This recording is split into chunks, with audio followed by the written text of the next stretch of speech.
வாழ்க்கை எப்படி ஆரம்பிக்கிறதுன்னு கேட்குறாங்க. வாழ்க்கையை எப்படி ஆரம்பிக்கணும் தெரியுமா? அவர் முடித்ததில் துவங்க வேண்டும். விவேகானந்தர் சொன்னார், உண்மையை உண்மையா தேடுன்னு. ஏசு சொன்னார், ஐ ஆம் த ட்ரூத். சிருஷ்டிகராய் இருந்தவர் நம்மோடு சிநேகம் கொள்ளும்படி இந்த பூமிக்கு இறங்கி வந்தார். மனுஷன் பாவம் செய்யாட்டா கூட இயேசு இந்த பூமிக்கு வந்திருப்பார். சத்ருவின் சகல வல்லமைகளை மேற்கொள்ள நான் உங்களுக்கு அதிகாரம் கொடுத்தேன். விசுவாசிக்கிறவர்களால் நடக்கும் அடையாளங்கள் ஆவன. என் நாமத்தினாலே பிசாசுகளை துரத்துவார்கள். யார் துரத்துவா? Pastor pastor pastor. No no no no no. நீங்க தான் துரத்துவீங்க. இன்னிலிருந்து வியாதியா இருக்கவங்க மேல நீங்க கை வைக்கணும். பிசாசு பிடிச்சவங்களுக்கு பிசாசை துரத்தணும். இதெல்லாம் உங்களை துரத்தி நீங்க ஓடிட்டு இருக்கிற வாழ்க்கை இல்ல. இதையெல்லாம் நீங்க விரட்டணும். உன்னை வந்து காக்க மட்டும் நான் இல்ல, உன்னை வச்சு தாக்கவும் நான் அழைச்சிருக்கிறேன் அப்படிங்கிற. கடவுள் தன்னுடைய நீதியை பாவியான மனுஷனுக்கு பரிசாக கொடுக்கிறார். அதுதான் சுவிசேஷம். இந்த சப்ஸ்டிட்யூட் அப்படின்னு ஒரு வார்த்தை யூஸ் பண்றோம் இல்லையா? பதிலாக ஒரு ஆளை வைத்தல். ஆதாம் ஒரு ஆட்டத்தை இறங்கினா தோத்து போயிட்டான். அதனால நம்ம டீம் தோத்து போயிடுச்சு. ஏசு பேட்டை வாங்கிட்டு இறங்கினா இருப்பாருங்க, அடி என்ன அடிச்சாரா? இப்ப நம்ம மறுவர்க்க டீமை மறுபடியும் ஜெயிக்கிற டீமா மாத்திட்டாரு, வின்னிங் டீமா மாத்திட்டாரு.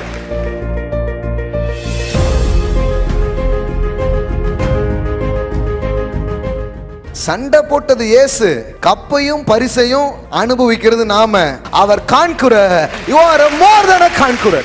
ஆடாம ஜெயிச்சோமடா.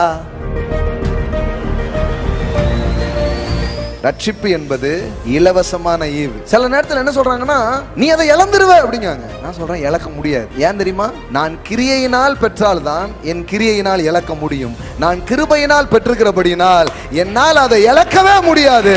It's a free gift of God. அழைத்த அழைப்பும் கிருபை வரங்களும் மாறாதவைகளாய் இருக்கிறது. இந்த கிருபைங்கிறதுல இன்னொரு தேவனை பற்றி ஒரு புதிய பரிமாணத்தை நீங்க பார்க்கலாம். அது என்னன்னா, the sovereignty of God. கடவுளின் ஏகாதிபத்தியம். இவனை ஏன் பிளஸ் பண்ணீங்க? ஏன் இஷ்டம். லேட்டா தானே வந்தான், இவனுக்கு ஏன் இம்புட்டு சம்பளம்? அது ஏன் இஷ்டம். sovereignty of God உங்களுக்கு புரியுற மாதிரி சொல்லணும்னா, கடவுள் சொல்றாரு ஏன் இஷ்டம். அதான் விஷயம், வேற எதுவுமே கிடையாது. என்னை விட்டு கொடுக்காதவர் என்னை நடத்துகின்றவர். ஏன்னா நான் பிடிக்கல, அவர் பிடிச்சிருக்கிறாரு. ஆடு மெய்ப்பனை கண்டுபிடிக்கலங்க, மெய்ப்பன் தான் ஆட்டை கண்டுபிடிச்சான்.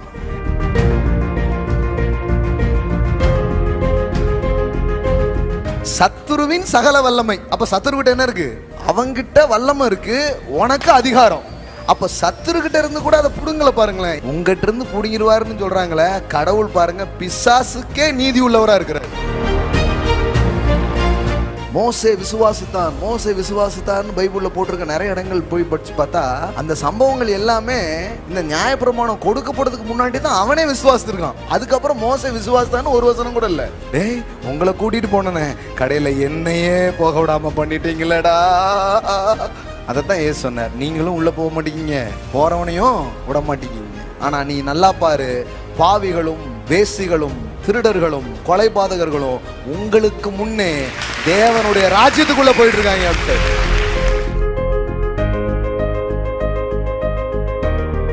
அப்ப கடவுளுடைய தயவு ஒருத்தங்க மேல வர வர அவங்க எப்படி வாழ்வாங்க? உங்களை செல்வமா வாழ வைக்கும்.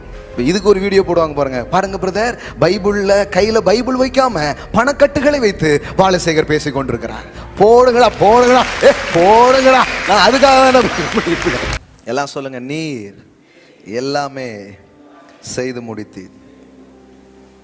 இந்த பாட்டை தேடிட்டு இருந்தாங்கல்ல, இந்த பாட்டு புக்கில் கிடையாது. ஏன்னா இன்னைக்கு காலையில் தான் படிச்சிருக்கோம். நியூ டெஸ்டமெண்ட் வர்ஷிப்ங்கிறது அப்படி தான். சும்மா லிரிக்ஸ்லாம் வந்து சும்மா அப்படி பாட வேண்டியதுதான்.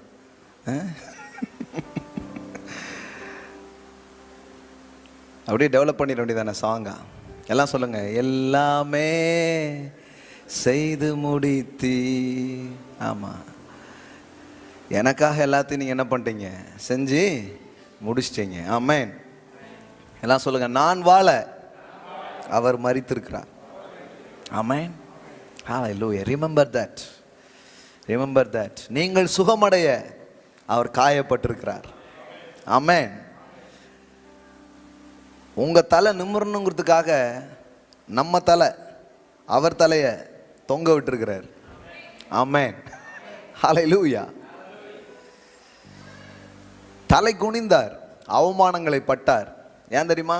அப்படிப்பட்ட நிலையில் வாழ்கிற நம்ம அவமானம் இல்லாமல் தலை நிமிர்ந்து, நீ வெட்கப்பட்ட எல்லா இடத்திலையும் உனக்கு கீர்த்தியும் புகழ்ச்சியும் உண்டாக்கும்படியாய் அவர் உங்கள் வெட்கங்களை எல்லாம் சுமந்திருக்கிறார், உங்கள் வேதனைகளை எல்லாம் சுமந்திருக்கிறார். ஹல்லேலூயா. எஸ், ஒன்னே ஒன்று தாங்க நினைக்கிறதுக்காக வந்திருக்கிறோம். எனக்காக அவர் எல்லாத்தையும் செஞ்சிருக்கிறார். ஆமென். எல்லாம் சொல்லுங்க, he done everything, he finished everything. ஆமென். ஆரம்பிக்கும் போது இப்படி ஆரம்பிக்கணும். வாழ்க்கை எப்படி ஆரம்பிக்கிறதுன்னு கேட்குறாங்க. வாழ்க்கையை எப்படி ஆரம்பிக்கணும் தெரியுமா? அவர் முடித்ததில் துவங்க வேண்டும். ஆமென். எல்லாம் சொல்லுங்க, தேவன் முடித்ததில் நீங்கள் துவங்க வேண்டும். அதான் வாழ்க்கைன்னா நீங்கள் எல்லா டென்ஷனையும் தூக்கி முன்னாடி வச்சுக்கிட்டு ஐயோ என்ன செய்ய போகிறேன் அப்படின்னு யோசிக்கிறது கிடையாது. வாழ்க்கையை எப்படி ஆரம்பிக்கிறதுனா, நான் வந்திருக்கிறேன், நானா வரல, என் அப்பா இந்த பூமிக்கு கொண்டு வந்திருக்கிறாரு. ஆமென். இந்த ஊருக்கு கொண்டு வந்திருக்கிறாரு, இந்த பெற்றோருக்கு என்னை கொடுத்துருக்கிறாரு. ஸோ என்னை கொண்டு வந்த என் தேவன் எனக்காக சில அற்புதமான திட்டங்களை வச்சு தான் என்னை என்ன பண்ணியிருக்கிறாரு, இந்த பூமிக்கு கொண்டு வந்திருக்கிறாரு. அந்த திட்டத்தில் நான் வாழ, அந்த திட்டத்தை நான் போய் அடைய என்னென்ன வேணுமோ எல்லாத்தையும் அவர் ரெடி பண்ணி வச்சுட்டார். எல்லாமே எனக்காக செய்து முடிக்கப்பட்டுச்சு. ஆமென். இது புரிஞ்சிச்சுன்னா உங்கள் ஜேர்னி எப்படி இருக்கும் தெரியுமா? ரெஸ்ட்ஃபுல்லாக இருக்கும். ஆமென். திகில் படம் மாதிரி இருக்காது, என்ன இருக்கு, அப்படியே ஒரு ரெஸ்ட்ஃபுல்லாக போவீங்க. ஏதாவது ஒன்று முன்னாடி பின்னாடி வந்தால் கூட சொல்லுவீங்க, இது எனக்கு வேணால் இன்றைக்கி இப்போது தெரியலாம், ஆனால் ஆண்டவருக்கு முதல்ல தெரியும் இது வரும்ன்ட்டு.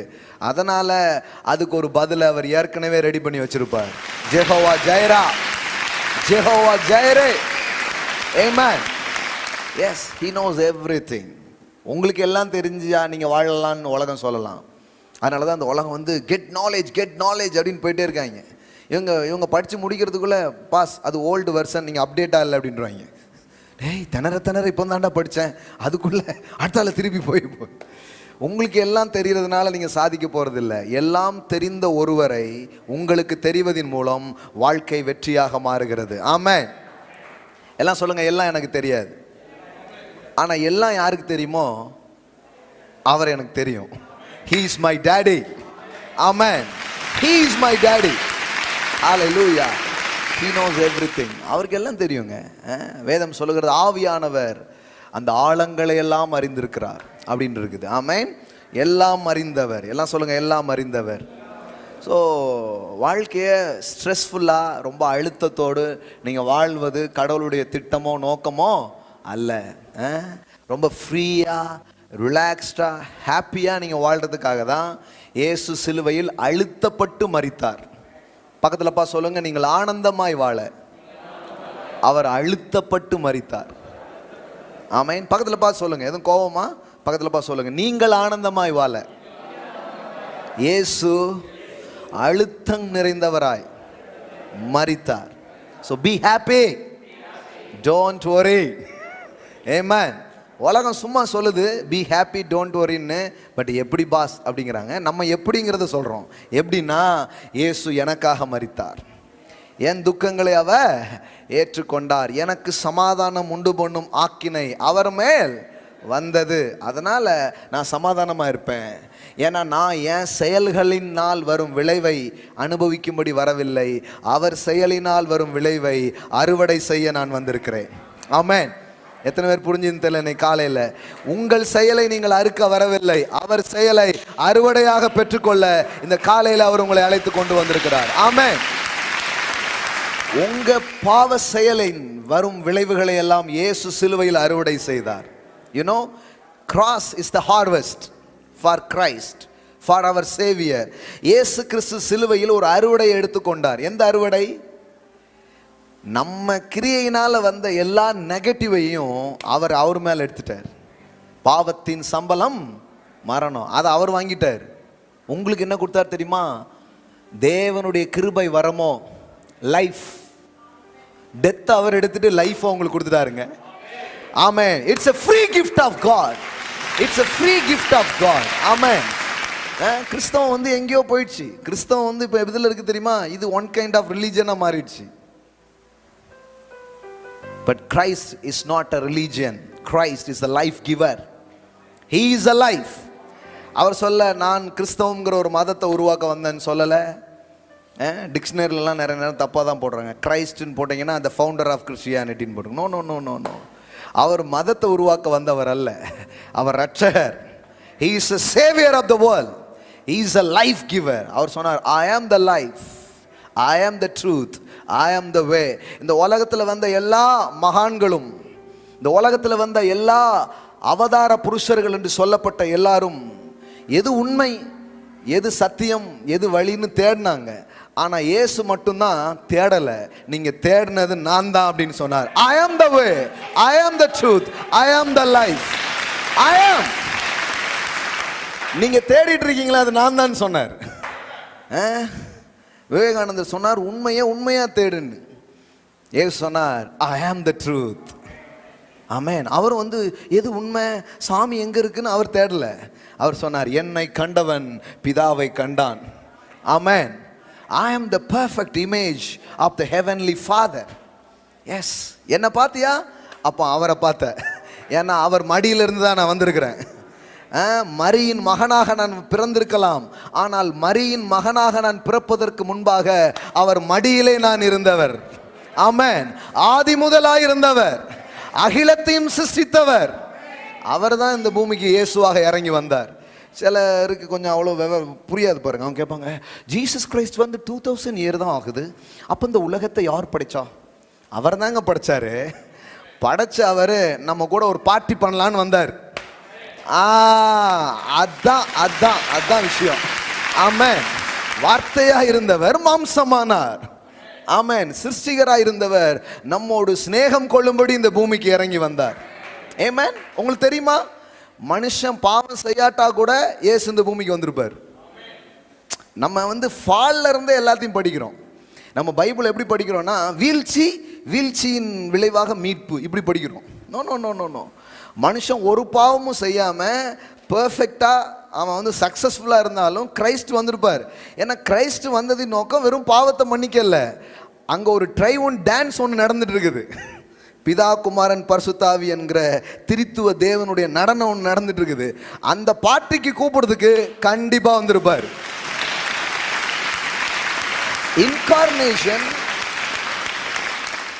இன்கார்னேஷன் அப்படிங்கிறது, இந்த மனு அவதாரம் என்பது வீழ்ச்சிக்கு பிறகு தீர்மானிக்கப்பட்ட ஒன்றல்ல, அது வீழ்ச்சிக்கு முன்னாடியே தீர்மானிக்கப்பட்டிருக்கு. ஆமென். ஆனால் என்ன ஆச்சுன்னா, நம்ம பாவத்தில் விழுந்ததுனால அதையும் சேர்த்து சரிப்படுத்திட்டு போயிட்டார். ஹலோ, இப்போ நீங்கள் ஒரு ஊருக்கு போயிட்டு இருக்கீங்க, போகிற வழியில் விழுந்துட்டீங்க, ஏதோ ஒரு அடிபட்டுச்சு. இப்போ வந்து உங்களுக்கு வந்து ஃபஸ்ட் எய்ட்லாம் பண்ணி உங்களுக்கு ட்ரீட்மெண்ட்லாம் கொடுத்து உங்களை சரிப்படுத்துடுறாங்க. இப்போ சரியாயிடுச்சு, காயெல்லாம் ஆறிடுச்சு. இப்போ என்ன பண்ணணும்?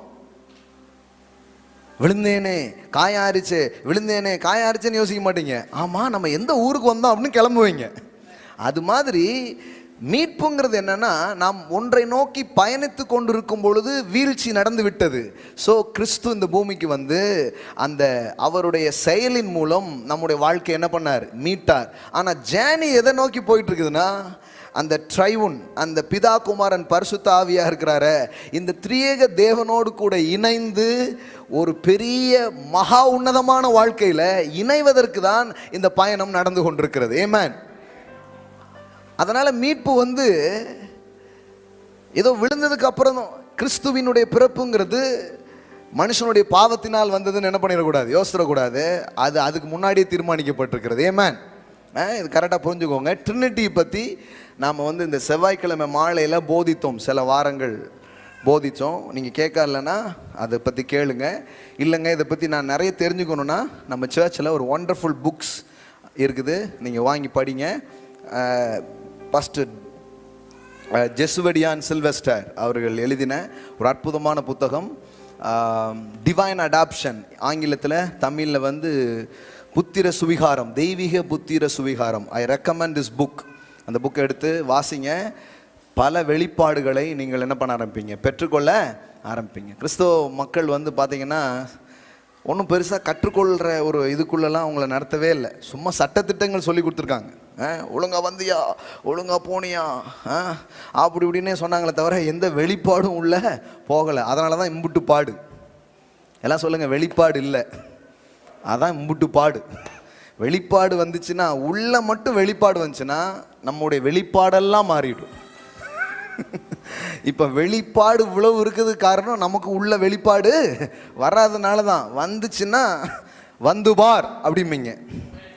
ஹலோ, எல்லாத்தையும் பார்த்து என்ன சொல்லுவீங்க? வந்து பார், நீ உயிரோடு இருக்கிற நாளெல்லாம் ஒன்றும் ஒருவனும் உனக்கு முன்பாக எதிர்த்து நிற்பது இல்லை என்பதுதான் உங்களுக்கான வாக்காக இருக்கிறது. ஆமென். அதே ப்ராமிஸை தான் இயேசு சொன்னார். என்ன சொன்னார்னா, சத்ருவின் சகல வல்லமைகளை மேற்கொள்ள நான் உங்களுக்கு அதிகாரம் கொடுத்தேன். எல்லாம் சொல்லுங்க, சத்ருவின் ஒரு சில வல்லமை இல்லை, என்ன போட்டிருக்குது? சகல. சொல்லுங்க பார்க்கலாம். சகல சொல்லுவீங்களா? அந்த சகல இல்லை இது. இவர் எனக்கு சகல அப்படிம்பாங்களா? அந்த சகல இல்லை. இது என்னது? ஆல். எல்லாம் சொல்லுங்க, சகல அதிகாரமும் உங்களுக்கு கொடுக்கப்பட்டிருக்கிறது. ஆமென். பாருங்க, இயேசு கொடுக்கப்பட்டிருக்கா, உங்களுக்கு கொடுக்கப்பட்டிருக்கா? கரெக்டாக படிச்சிருங்க, இல்லைன்னா தப்பா போயிடும். இதோ சி, சர்ப்பங்களையும் தேள்களை மிதிக்கவும் சத்துருவினுடைய சகல வல்லமையையும் மேற்கொள்ளவும் உங்களுக்கு அதிகாரம் கொடுக்கிறேன், ஒன்றும் உங்களை சேதப்படுத்தாது. கொரோனா உங்களை சேதப்படுத்தாது, கேன்சர் உங்களை சேதப்படுத்தாது, இந்த உலகத்தில் இருக்கிற எந்த வியாதியும் உங்களை சேதப்படுத்த முடியாது. கரெக்டா சொல்லணும்னா நீங்க போய் தான் அதை சேதப்படுத்த போறீங்க. நம்ம என்ன பண்ணிட்டு இருக்கோம்னா, அதாங்க கரெக்டு. நம்ம நினச்சிக்கிட்டோம்னா, ஆண்டவரே என்னை பாதுகாத்தீரே நன்றி. ஆக்சுவலி அவன் ஜோம் பண்ணணும், இவன் வராதுக்கு நல்லது அப்படின்ட்டு. நல்ல வேலை இவன் வரல அப்படின்னு நினைக்கணும். இப்போ பாருங்களேன், ஜீசஸ் இந்த பூமியில் இருந்தபோது பிசாசுலாம் என்ன சொன்னாங்க தெரியுமா? நீர் ஏன் வந்தீர்? காலத்துக்கு முன்னே ஏன் வந்தீர்? எங்களுக்கு தான் இன்னும் டைம் கொடுத்துருக்கீங்கல்ல, அதுக்கு முன்னாடி எதுக்கு வந்தீங்க? ஐயோ, இவர் என்னைக்கு தான் போவாரோன்னு யோசிச்சுட்டு இருந்தான். இயேசுனாலே அவனுக்கு டென்ஷன் ஆயிடுச்சு. புரியுதா உங்களுக்கு? அவனால் சகிச்சிக்க முடியல. த பிரசன்ஸ் ஆஃப் ஜீசஸ் கூட அவனால் என்ன பண்ண முடியல, நிற்கவே முடியல. நான் சொல்கிறேன், அந்த அதிகாரத்தை, அந்த ஜீவனை உங்கள் மேலே இன்னைக்கு ஊற்றி இருக்கிறார் என்று சொல்லுகிறேன். You have the same power, you have the same authority over the devil, over the sickness, over the death. Amen. You have authority. பக்கத்தில் பார்த்து சொல்லுங்க, யூ ஹேவ் அத்தாரிட்டி. ஆமென். சபை காலங்காலமாய் போதிக்காத ஒரு சத்தியம் ஒன்று இருக்கும்னா அதற்கு பெயர் விசுவாசியின் அதிகாரம். அதை பற்றி சொல்லியே கொடுக்கல. நீங்கள் சபையில் இதை கேட்கவே முடியாது. சபையில் என்ன கேட்பீங்க தெரியுமா? ஐயாவுக்கு எல்லா பவரும் இருக்கு. ஐயா, ஒரு அங்கி போட்ட ஒரு ஐயா இருப்பார், இல்லைன்னா ஜிப்பா போட்ட ஒரு ஐயா இருப்பார். இங்கே பையா மட்டும்தான் இருக்கிறார். அவர் கையில் தான் எல்லாமே இருக்கு அப்படின்ட்டாங்க. உங்கள் கையில், எங்கள் கையில் ஒன்றுமே இல்லை. ஏன்னா சொல்லிக் கொடுக்கவே இல்லை. ஆனால் வேதம் சொல்லுகிறது, விசுவாசிக்கிறவர்களால் நடக்கும் அடையாளங்களாவன. மார்க் சாப்டர் 16 உங்கள் பைபிள் வச்சுருந்தீங்கன்னா பாருங்க. மார்க் சுவிசேஷம் 16ஆம் அதிகாரம் 18 பாருங்க, 17 பாருங்க. ஊழியர்களால் நடக்கும் அடையாளங்கள் ஆவன. அப்படி உங்கள் பைபிளில் போட்டிருக்கா? என்ன போட்டிருக்கு? பாஸ்டர்களால், சுவிசேஷகர்களால், வேற யாரு? தீர்க்கதரிசிகளால் நடக்கும் அடையாளங்கள். அப்படி போட்டிருக்கா? என்ன போட்டிருக்குது? This sign will accompany those who have believed. எல்லாம் சொல்லுங்க, believed. அதாவது இது யாரால நடக்க போகுது? எல்லாம் சொல்லுங்க, விசுவாசிக்கிறவர்களால். நீங்க விசுவாசியா விசுவாசி இல்லையா? எல்லாம் சொல்லுங்க, நான் விசுவாசி. எல்லாம் சொல்லுங்க, ஐ ஆம் த பிலீவர். அதே சொல்லி கொடுக்கணும் போல. சில பேர், நான் எங்க பிரதர் விசுவாசியா ஆயிட்டேனா? நீங்க சொல்லுங்க, நீங்க சொன்னா சரிதான் அப்படிங்கிற மாதிரி உட்கார்ந்துருக்காதீங்க. எல்லாம் சொல்லுங்க, ஐ ஆம் a பிலீவர். இந்த உலகம் சந்தேகத்தில் இருக்குது. நீங்க சந்தேகி அல்ல, நீங்கள் விசுவாசி. அதை நீங்க முதல்ல விசுவாசிங்க. பக்கத்தில் பார்த்து சொல்லுங்க, நீங்க விசுவாசி. அதை நீங்க முதல்ல விசுவாசிங்க. I am not a doubter, I am a believer. எப்போ பார்த்தாலும் சந்தேகப்பட்டுக்கிட்டே இருக்கிற ஆள் கிடையாது நான். இந்த சங்கடங்களுக்கு நடுவில் கூட கடவுள் எனக்காக ஒன்றை செய்வார் என்று விசுவாசிக்கிற சந்ததியாக நாம் இருக்கிறோம். ஆமென். இந்த லாக்டவுன் டைம்ல கூட எனக்காக கடவுள் ஒன்றை செய்வார் என்று நம்புகிற மக்களா இருக்கிறோம். எல்லாம் சொல்லுங்க, நான் விசுவாசி. ஆமென். அதனால தான் பாருங்க, இந்த லாக்டவுன் டைம்லலாம் கடவுள் பெரிய பெரிய காரியங்களை செஞ்சிட்டு இருக்கிறார். ஆமென். நம்ம பிள்ளைகளுடைய வாழ்க்கையிலலாம் கடவுள் செய்கிற காரியங்கள் மகத்துவமானவைகளாக இருக்கிறது. அவ்வளோ பிளஸ் பண்ணப்பட்டிருக்கிறாங்க, அவ்வளோ ஆசீர்வதிக்கப்பட்டிருக்கிறாங்க. ஆமென். காலையில் உள்ள நுழையும் போது 1 lakh ஆஃபரிங் கையில் வந்துருச்சு.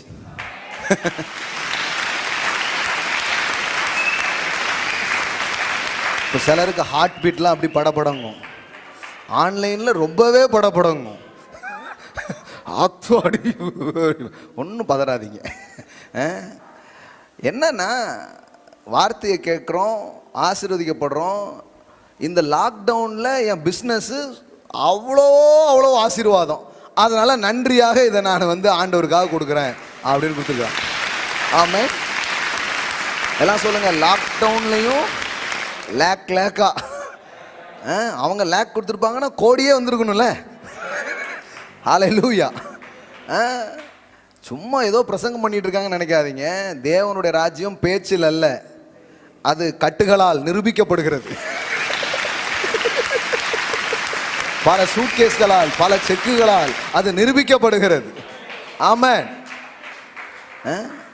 இதுக்கு ஒரு வீடியோ போடுவாங்க பாருங்க. பாருங்க பிரதர், பைபிள்ல கையில பைபிள் வைக்காம பணக்கட்டுகளை வைத்து பாலசேகர் பேசிக் கொண்டிருக்கிறார். போடுங்கடா போடுங்கடா போடுங்கடா, நான் அதுக்காக தான் பண்ணிட்டு இருக்கிறேன். இவங்க எது பண்ணாலும் பொறுக்காது பாருங்களேன். ஏதாவது ஒன்று, எவ்வளோ ஒரு அற்புதமான காரியம். ஒரு சாட்சி இல்லை, இது மாதிரி நிறைய சாட்சி நான் கேட்டுகிட்டே இருக்கிறேன். என்னமோ தெரில, அதான் பஞ்ச நேரத்தில் தான் ஈசாக்கு நல்லா வரான். ஊர் பஞ்சம், ஆனால் ஈசாக்கு பஞ்சத்தில் இல்லை. ஆபிரகாம் காலத்தில் பஞ்சம், ஆனால் ஆபிரகாம் பஞ்சத்தில் இல்லை. யோசேப்பு காலத்தில் பஞ்சம், அவன் பாருங்க இன்னொரு லெவல் ஆஃப் பிளெஸிங்ஸ் போயிட்டான். அவன் இருந்த இடத்திலே பஞ்சம் இல்லாத மாதிரி ஆக்கிட்டான். ஆமென். எல்லா சீசன்லையும் எல்லாம் இருந்திருக்குது, ஆனால் அவங்க வேற மாதிரி வாழ்ந்துருக்கிறாங்க. ஆமென். நான் சொல்லிட்டே இருக்கிறேன், இந்த லாக்டவுனில் கூட பெருசாக நடக்கும்னு சொல்லிட்டே இருக்கிறேன். மக்களுக்கும் அது நடக்குது, நமக்கும் நடக்குது. ஹல்லேலூயா. விசுவாசிக்கிறவர்களால் நடக்கும் அடையாளங்கள் ஆவன. எல்லாம் சொல்லுங்க, விசுவாசிக்கிறவர்களால் நடக்கும் அடையாளங்கள் ஆவன. என்னது பாருங்க, 17. என் நாமத்தினாலே பிசாசுகளை துரத்துவார்கள். எல்லாம் சொல்லுங்க, பிசாசுகளை துரத்துவீர்கள். ஆமென். யார் துரத்துவா? பாஸ்டர். நோ, நீங்க தான் துரத்துவீங்க. ஆமென். என் நாமத்தினாலே பிசாசுகளை துரத்துவார்கள், நவமான பாஷைகளை பேசுவார்கள், அப்புறம் சர்ப்பங்களை எடுப்பார்கள், சாவுக்கேதுவான யாதொன்றை குடித்தாலும் அது அவர்களை, அதாவது ஒரு நெகட்டிவ் எஃபெக்ட். இந்த சர்ப்பம் சொல்லும்போது ஒரு நெகட்டிவான திங்ஸ் இந்த உலகத்தில் இருக்கிற ஒரு விஷயம் உங்களை பாதிக்கும் பொழுது ஒன்றும் பண்ணாது. நேற்று கூட ஒருத்தருக்காக ஜோம் பண்ணும்போது சின்ன ஒரு ஆக்சிடென்ட், ஒரு சின்ன பாதிப்பு. அப்போ அவருக்காக ஜோம் பண்ணும்போது டக்குன்னு ஆண்டவர் இந்த வார்த்தை தான் எனக்கு கொடுத்தார். பவுல் அப்போஸ்தலன் இந்த நெருப்பு எரியறதுக்காக கட்டை எடுத்து போடும்போது ஒரு விரியன் பாம்பு என்ன பண்ணிடுச்சு, அப்படி கவிக்கிட்டு, யார் கையில்? பவுலுடைய கையில். என்னடா, பரிசுத்தவான் தான், கிருபையை நிறைய பெற்றவர் தான், ஆனால் கையில் எது கவிக்கிட்டு இருக்கு? பாம்பு கவிக்கிட்டு இருக்கு. அவங்க என்ன முடிவு பண்ணிட்டாங்கன்னா, ஏற்கனவே பல பிரச்சனையை தாண்டி தான் என்ன பண்ணியிருக்கோம், இந்த தீவுக்கே சேர்ந்துருக்கோம், ஆனால் இப்போ எது கவிக்கிட்டு இருக்கு? பாம்பு கவிக்கிட்டு இருக்கு. இவனை பற்றி இப்போ வேறு நிறைய கமெண்ட்ஸ் போட ஆரம்பிச்சிட்டாங்க ஃபேஸ்புக், வாட்ஸ்அப்லலாம். என்ன போட ஆரம்பிச்சிட்டாங்கன்னா, பாதகர், கொலை பாதகனாக இருப்பான் போல, பழி அவனை விடலை பாருங்க அப்படின்னு ஆவுன்னு போட ஆரம்பிச்சிட்டாங்க. யாருக்கு எதிரா? பவுலுக்கு எதிராக போட ஆரம்பிச்சிட்டாங்க. ஆனால் வேதவசனம் சொல்லுது, அவன் அதை உதறி, அடுத்த வசனம் போடுமா, விஷப்பூச்சி அவன் கையில் தொங்குகிறதை அந்நியராகி அந்த தீவார் கண்டபோது இந்த மனுஷன் என்ன சொன்னாங்க? கொலை பாதகன். இதற்கு சந்தேகமே இல்லை. எவ்வளோ ஒரு தெளிவு வந்துட்டாங்க பாருங்க. கெட்டது நடந்துட்டுனாலே அவன் யார் தான்? கெட்டவனாக தான் இருப்பான், அவன் மோசமாக தான் இருப்பான், அவன் அவளந்தான் அப்படின்னு என்ன பண்ணுறாங்க சொல்கிறாங்க. இவன் சமுத்திரத்துக்கு தப்பி வந்தும் பழியானது இவனை பிழைக்க ஒட்டவில்லை என்று தங்களுக்குள்ளே சொல்லி கொண்டார்கள். அவன் அந்த பூச்சியை, நல்லா கவனிங்க, அவன் அந்த பூச்சியை தீயிலே உதறி போட்டு ஒரு தீங்கும் அடையாதிருந்தான். ஆமென். சிலதின் வழியாலாம் நீங்க போறீங்க, சிலது உங்களை கவர மாதிரிலாம் இருக்குது, ஆனா ஒரு தீங்கும் நீங்கள் அடையாதிருப்பீர்கள். வெளியில இருந்து உங்களை கவ்வுகிற சக்தியை விட உங்களுக்குள்ள இருக்கிற கிறிஸ்துவின் ஜீவன் பெரியவைகளாக இருக்கிறது. The life of Christ is in you. எல்லாம் சொல்லுங்க, எனக்குள்ளே அவருடைய ஜீவன் இருக்கிறது. ஆமென். அவன் அந்த பூச்சியை தீயில் உதறி போட்டு ஒரு தீங்கும் அடையாதிருந்தான். இயேசு அதுதான் சொன்னார், அவைகளில் ஒன்றும் உங்களை சேதப்படுத்தாது. எல்லாம் சொல்லுங்க, ஒன்றும் சேதப்படுத்தாது. தைரியமா வாழுங்க இந்த உலகத்துல, பயந்துகிட்டே வாழாதீங்க. நீங்க வந்து உட்கார்ந்துருக்கீங்கனாலே நீங்க கொஞ்சம் தைரியசாலி தான். ஆமென். ஆமாம், அதுக்கே ஒரு தைரியம் வேணும் தானே. நிறைய பேருக்கு பரவாயில்ல, சரி, உங்களை உங்கள் விசுவாசத்தின்படி நீங்கள் இருந்துக்கோங்க. என் விசுவாசத்தில் நீங்கள் வாழ முடியாது, உங்கள் விசுவாசத்தில் நான் வாழ முடியாது. தன் விசுவாசத்தால் நீதிமான் பிழைப்பான். அப்படி தான் இருக்குது. ஆபகுக்கில் நீங்கள் வாசித்து பார்த்தீங்கன்னா எப்படி போட்டிருக்குது? பாஸ்டருடைய ஃபெய்த் இல்லை பாஸ்டர் வந்து பிலீவருடைய ஃபெய்த்தில் இல்லை, தன் விசுவாசத்தால் நீதிமான் பிழைப்பான். ஆபகுக்கில் அப்படி தான் படிக்கிறீங்க. எல்லாம் சொல்லுங்க, தன் விசுவாசத்தால் நீதிமான் பிழைப்பான். ஆமென். அதனால் நீங்கள் இன்னொருடைய ஃபெய்த்தில் ஜாயின் பண்ண வேண்டியதில்லை, உங்களுடைய ஃபெய்த்து. அப்போ இந்த டைமில் எல்லாம் கஷ்டம், வியாதி வந்துடுமோ அது வந்துடுமோன்னு பயந்து வாழும்போது உங்களுக்கு ஒரு தைரியத்தை கொடுத்துருக்கிறார். ஆமென். அதனால தான் வந்திருக்கீங்க. இன்னும் தைரியமாக போங்க, செய்ய வேண்டியதை தைரியமாக செய்யுங்க. ஒரு தீங்கையும் நீங்கள் காண்பதில்லை. ஆமென். உலகத்துக்கு இது கொஞ்சம் புரியாது, அதனால் அவங்க சில சட்டம் சில ஒழுங்குகள்லாம் வச்சுருக்காங்க. நம்மளும் அது கீழ்ப்படிஞ்சு தான் நாம் எந்த அளவுக்கு கோஆப்ரேட் பண்ண முடியுமோ அந்த அளவுக்கு கோஆப்ரேட் பண்ணி நிறைய காரியங்களை நம்ம பண்ணியிருக்கிறோம். ஆனால் நம்ம இன்னொன்று புரிஞ்சுக்கணும். என்ன புரிஞ்சுக்கணுன்னா, எதெல்லாம் வந்து கவுனா கூட அதை உதறி போடுற ஒரு ஜீவன் உங்களுக்குள்ளாக இருக்கிறது. ஆமென். எல்லாம் சொல்லுங்க, உதறி போட்டு ஒரு தீங்கையும் காணாதிருந்தான். ஆமென். அப்போ வந்து வெளியில் எப்படி இருக்குதோ அப்படிதான், அப்படி யோசித்து வாழக்கூடாது. ஒவ்வொரு விசுவாசிக்கும் அவர் அதிகாரத்தை கொடுத்திருக்கிறார். எல்லாம் சொல்லுங்க, ஐ ஹாவ் அத்தாரிட்டி. எல்லாம் சொல்லுங்க, I am a believer, I have authority. அந்த அதிகாரம் யார் கொடுத்தா? இயேசுவே கொடுக்குறாரு. ஆமென். சத்ருவினுடைய எல்லா வல்லமையும் மேற்கொள்ள நான் உங்களுக்கு அதிகாரம் கொடுக்கிறேன். எல்லாம் சொல்லுங்க, ஐ ஹாவ் அத்தாரிட்டி. இன்னிலிருந்து வியாதியாக இருக்கவங்க மேலே நீங்கள் கை வைக்கணும். ஆமென். பிசாசு பிடிச்சவங்களுக்கு பிசாசை துரத்தணும். ஆமென். இயேசுவின் நாமத்திலே அவர் எனக்கு கொடுத்திருக்கிற அதிகாரத்தின்படி இப்பொழுது நான் எதிர்த்து நிற்கிறேன் அப்படின்னு சொன்னீங்கன்னா டெவில் வந்து விலகணும், நோய் விலகணும்.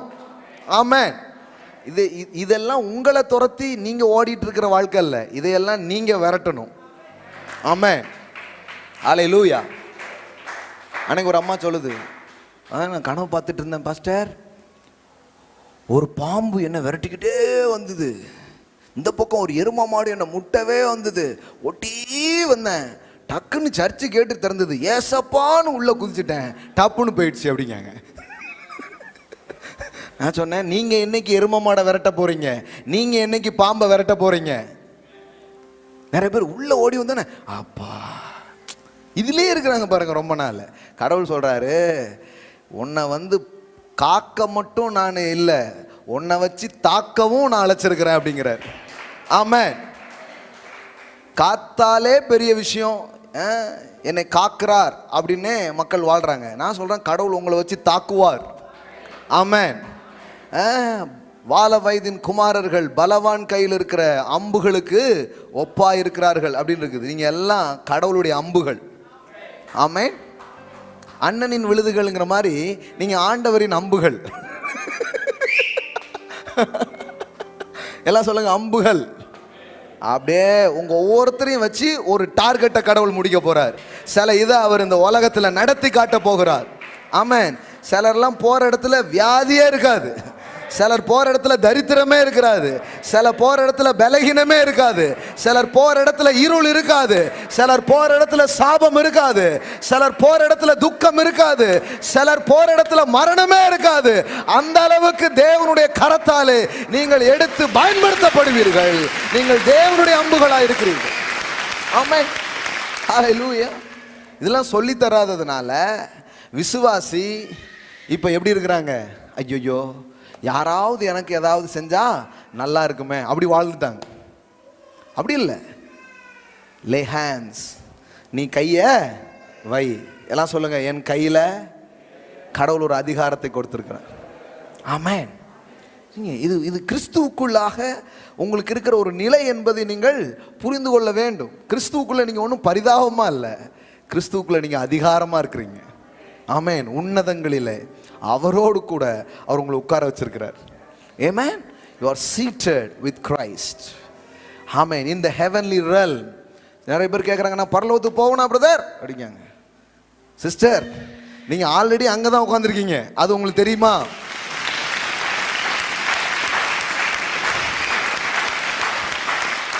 இவங்க பரலோகத்துக்கு போறது இனிமே நடக்க போற செயல்னு யோசிச்சுட்டு இருக்காங்க. போகணா பிரதர், இடம் கிடைக்குமா பிரதர், சீட்டு கொடுப்பாங்களா பிரதர் அப்படின்னு நினைச்சிட்டு இருக்காங்க. சில பேர் இன்னும் நீங்கள் அதற்கு தயாராகவில்லை அப்படிங்காங்க, ஏதோ போருக்கு தயாராகவில்லை. ஏங்க, பைபிளை திறந்து நல்லா பாருங்க, மனக்கண் திறக்கப்பட்டு பைபிளை நல்லா படிங்க. எபேசியர் 2 போடு. எபேசியர் 2ல் என்ன படிக்கிறீங்க? பாவத்திலும் 1வது வசனத்திலிருந்து பாருங்க. பாவத்திலும் அக்கிரமங்களிலும் மரித்து போயிருந்த நம்மை என்ன பண்ணாரா? உயிர்ப்பித்தார். எல்லாம் சொல்லுங்க, உயிர்ப்பித்தார். It's Acts of Christ. இயேசுவினுடைய செயல் என்ன பண்ணியிருக்குது? பாவத்தில் அக்கிரமங்களில் மரித்து போய் கிடந்தோம். இப்போ அவர் நம்மளை என்ன பண்ணியிருக்கிறாரா? உயிர்ப்பித்திருக்கிறார். எல்லாம் சொல்லுங்க, உயிர்ப்பித்தார். இப்போ பாருங்க, தேவனோ இரக்கத்தில் ஐஸ்வர்யமுள்ளவராய் நம்மில் அன்பு கூர்ந்த தம்முடைய மிகுந்த அன்பினாலே அக்கிரமங்களில் மரித்தவர்களாக இருந்த நம்மை, எல்லாம் சொல்லுங்க, அவருடைய அன்பினால மரித்தவர்களாக இருந்த நம்மை கிறிஸ்துவுடனே கூட உயிர்ப்பித்தார். கிருபையினாலே ரட்சிக்கப்பட்டீர்கள். ஆமென். கிறிஸ்து இயேசுவுக்குள் அவர் நம்மிடத்தில் வைத்த தயவினாலே தம்முடைய கிருபையின் மகா மேன்மையான ஐஸ்வர்யத்தை வருங்காலங்களில் விளங்கச் செய்வதற்காக கிறிஸ்து இயேசுவுக்குள் நம்மை அவரோடு கூட எழுப்பி, எல்லாம் சொல்லுங்க, எழுப்பி உன்னதங்களில் அவரோடு கூட உட்கார செய்வாரா செய்தாரா? அக்கா, அண்ணன், கிறிஸ்துவுக்குள் பிரியமானவர்களே, தேவனுடைய பிள்ளைகளே, என்னென்ன அடமொழிலாம் வைக்கணுமோ அம்புட்டு அடமொழின்னு சொல்றேன், கவனிச்சு பாருங்க. உட்கார வப்பாரா, உட்காரவும் செய்தாரா? இது பாஸ்ட் டென்ஸா இல்ல ஃபியூச்சர் டென்ஸா? இது ஆல்ரெடி டன். எல்லாம் சொல்லுங்க, நடந்துடுச்சு. இப்ப எங்க இருக்கிறீங்க? பரலோகத்துக்கு போவீங்களா? பக்கத்துல பாஸ் சொல்லுங்க, பாஸ் அங்கதான் உட்கார்ந்துருக்கிறோம், அங்கதான் உட்கார்ந்துருக்கிறோம். You are seated. பாருங்க, இது சொல்லவே தரல, என்ன ட்ரை பண்ணுட்டாங்க. ட்ரை பண்ண, அதாவது நாய் வந்து அது வாழை பிடிக்கிறது ட்ரை பண்ணும், ஆனால் அது தெரியாது நம்மோட தான் ஒட்டி இருக்குன்னே தெரியாது. அது மாதிரி இவங்க பரலோகத்தில் உட்காந்துக்கிட்டு, பிரதர் போயிடணும், பிரதர் போயிருங்க, ஆல்ரெடி வண்டிக்குள்ளே ஏறிட்டீங்க பாஸ், கிறிஸ்து உங்களை ஏற்றிட்டாரு பாஸ், நீங்கள் பரலோகத்தில் தான் உட்காந்துருக்கீங்க பாஸ். ஆமென். போகனா மாட்டானா, வாரம் வாரம் கேன்சல் பண்ணி வேற விட்டுருவாங்க. இப்படிலாம் இருந்தால் நீ போக மாட்ட, இப்படிலாம் இருந்தால் நீ போகிறது கஷ்டம், இதெல்லாம் நீ பண்ணிவிட்ட. அதனால தான் அழகா சொல்றார், கிருபையினால் ரட்சிக்கப்பட்டீர்கள். எல்லாம் சொல்லுங்க, கிரியையினால் அல்ல. அதாவது நான் செய்த செயலினால எனக்கு பரலோகத்தை கொடுக்கணும்னா இந்த ஜென்மம் இல்லை, இன்னும் 7 ஜென்மம் வந்தாலும் கிடைக்கவே கிடைக்காது. அப்போ எனக்கு எதனால ரட்சிப்பு கிடைக்குது? அவர் செய்த கிரியை, அதன் மேல நான் வைக்கிற விசுவாசம் என்னை நீதிமானாக மாற்றி இருக்கிறது. ஆமென். உங்களை பரிசுத்தவானாக மாற்றி இருக்கிறது. இது சொல்லி தரல பாருங்களேன். இதை சொல்லுறதுக்கு பதிலாக வேற எதெல்லாமோ கேட்டாங்க. நீ ட்ரை பண்ணு, ஏன் நீ போட்டு ஏறு, பத்தாது உனக்கு பரிசுத்தம். அது கரெக்ட், எனக்கு பரிசுத்தம் பத்தாது. ஆனா இப்ப ஏன் பரிசுத்தம் யாரு தெரியுமா? இயேசுவே என் பரிசுத்தம். நீ எப்படிப்பா பரலோகத்துக்கு போற? ஏன் பரிசுத்தத்துல இல்ல, அவரே என் பரிசுத்தம், அவரே என்னுடைய பரிசுத்தம். 1 கொரிந்தியர் 1வது அதிகாரம் கடைசி வசனம் போடுப்பா. 1 கொரிந்தியன் chapter 1 லாஸ்ட் verse போடு பார்க்கலாம். அவரே, அவர் என்ன யாரு? கிரைஸ்ட். எல்லாம் சொல்லுங்க, இயேசுவே தேவனால் எனக்கு ஞானமும் நீதியும் பரிசுத்தமும் மீட்புமானார். இப்போ உங்க பரிசுத்தம் யாரு? இயேசுதான் என் பரிசுத்தம். எனக்கு கொடுப்பீங்களா? நான் என் கிரியை வச்சு எனக்கு கொடுக்கவே முடியாது. அப்போ எனக்கு எதனால கொடுக்குறாங்க? இயேசுவே என் பரிசுத்தமாயிட்டார். பாவம் அறியாத அவர் பாவமானார், நீதி அறியாத நீங்களும் நானும் நீதியாக்கப்பட்டிருக்கிறோம். That is the gospel. The righteousness of God is the gospel. அதாவது சுவிசேஷமே என்ன தெரியுமா? கடவுள் தன்னுடைய நீதியை பாவியான மனுஷனுக்கு பரிசாக கொடுக்கிறார். அதுதான் சுவிசேஷம். எல்லாம் சொல்லுங்க, righteousness is a gift of God. ஆமென். எல்லாமே எல்லாமே ஃப்ரீ கிஃப்ட்டுங்க. எல்லாம் சொல்லுங்க, எல்லாமே ஃப்ரீ கிஃப்ட். இங்க என்ன தெரியுமா? நீங்க எதையும் ஏர்ன் பண்ணவே முடியாது, எதையும் நீங்க மெரிட்ல பெறதே இல்லை. எல்லாமே unmerited favour, unearned, undeserved. That is the grace of God. That is the favor of God. அப்போ அவர் தான் என்னுடைய பரிசுத்தம். எல்லாம் சொல்லுங்க, அவர் தான் என் பரிசுத்தம், அவர் தான் என்னுடைய ஞானம், அவர் தான் என்னுடைய நீதி, அவர் தான் என்னுடைய மீட்பு. அவர் எனக்கு எல்லாமே மாறிட்டார். என்னுடைய, அதாவது இந்த சப்ஸ்டிடியூட் அப்படின்னு ஒரு வார்த்தை யூஸ் பண்றோம் இல்லையா? பதிலாக ஒரு ஆளை வைத்தல். நம்ம ஊர்ல போடுவாங்க பாருங்க, ஏதாவது அடிபட்டுனா ஒருத்தர் இறக்கி விடுவாங்க, அவருக்கு பதிலாக இவர் அப்படின்ட்டு. அது மாதிரி உங்களுக்கு பதிலாக கிறிஸ்துவே வந்துட்டார். ஆதாம் ஒரு ஆட்டத்தை இறங்கினா தோத்து போயிட்டான், அதனால நம்ம டீம் தோத்து போயிடுச்சு. எந்த டீம்? மனுவர்க்கம் அப்படிங்கிற டீம் என்ன ஆயிடுச்சு? தோத்து போயிட்டு. ஏசு பேட்டை வாங்கிட்டு இறங்கினார் பாருங்க, அடி என்ன அடிச்சாரா? இப்போ நம்ம மறுவர்க்க டீமை மறுபடியும் ஜெயிக்கிற டீமா மாத்திட்டாரு, வின்னிங் டீமா மாத்திட்டாரு. அதாங்க, ஆதாம் விளையாண்டு தோத்து போயிட்டான். இப்போ நம்ம டீம்ல நம்ம சார்பா யார் வந்தா? இப்போ மற்றவங்க எல்லாம் ரன் அடிக்கல, ஆனா ஒருத்தர் இறங்கின ஒருத்தர் அந்த ரன்னை அதிகமா அடிச்சுட்டா அந்த வெற்றி யாருக்கு சொந்தம்? அந்த டீமுக்கே சொந்தம். கரெக்டா? அப்போ ஆதாமின் தோல்வி நமக்கு சொந்தங்கிறத எல்லாருமே ஒப்புக்கொள்றோம். ஆனா எதை ஒப்புக்கொள்ள ஆரம்பிக்கலன்னா, இயேசுவின் வெற்றி உங்களுடைய என்னுடைய வெற்றியாக அது இருக்கிறது. ஆமென். எல்லாம் சொல்லுங்க, இயேசுவின் வெற்றி என்னுடைய வெற்றியா இருக்கிறது. அப்படின்னா என்ன தெரியுமா? நீங்க ஏற்கனவே ஜெயிச்சிட்டீங்க, ஏற்கனவே தோத்தீங்கல்ல, இப்ப ஏற்கனவே நீங்க ஜெயிச்சிட்டீங்க. You are already win. Amen. ஏன்? அவருடைய செயல் உங்களை வெற்றியாக மாற்றி விட்டது. ஆமென். இப்போ பாருங்களேன், பைபிளில் இந்த பதில் ஆட்டத்தை வைத்து விளையாடுறது நிறைய இருக்குது. நீங்கள் பார்த்தீங்கன்னா, இப்போ கோலியாத்தோட சண்டை போடுறதுக்காக ஒரு ஆளை தெரிந்து கொள் அப்படின்னு கேட்குறாங்க. யாராவது ஒருத்தன் வரணும். இப்போ கோலியாத் தோத்தா பெலிஸ்தர்கள் எல்லாம் யாருக்கு அடிமை? இஸ்ரவேலர்களுக்கு அடிமை. இஸ்ரவேல்ல இருந்து ஒருத்தன் போய் கோலியாத் இஸ்ரவேலில் ஒருத்தனை ஜெயிச்சிட்டான்னா இஸ்ரவேலெல்லாம் யாருக்கு அடிமை? அப்போ 2 பேர். இந்த பக்கம் யாரு? கோலியாத். இந்த பக்கம் யாரு? இஸ்ரவேலில் ஒருத்தன். யார் வரா? டேவிட் வரார். இப்போ கோலியாத்தும் டேவிட்டும் நிற்கிறாங்க. இவங்க எதுக்கு ரெப்ரசன்டேட்டிவாக இருக்கிறாங்க? இவன் பெலிஸ்தருக்கு, இவர்கள் இஸ்ரவேலருக்கு.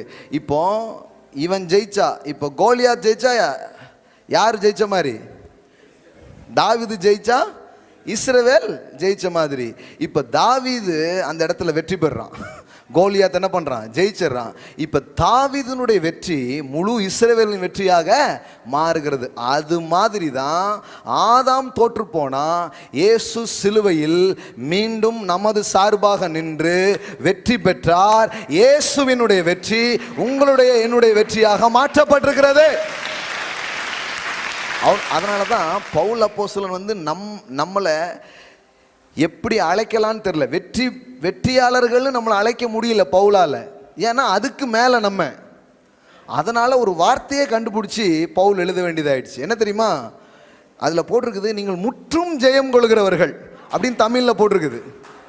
முற்றும்னா நிறைய நேரத்தில் நம்ம என்ன யோசித்துறோம்னா எல்லாத்தையும் ஜெயிக்கிறவங்க அப்படி யோசித்துடுறோம். அதுவும் அது இருக்குது. ஆனால் அதை விட இது மேலே. ஆங்கிலத்தில் எப்படி போட்டிருக்காங்கன்னா ரோமர் 8 வருது அந்த வார்த்தை.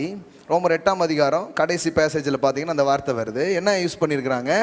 மோர் தென் அ கான்குரர். கரெக்டாக வருது பாருங்க. எல்லாம் வருது பாருங்க.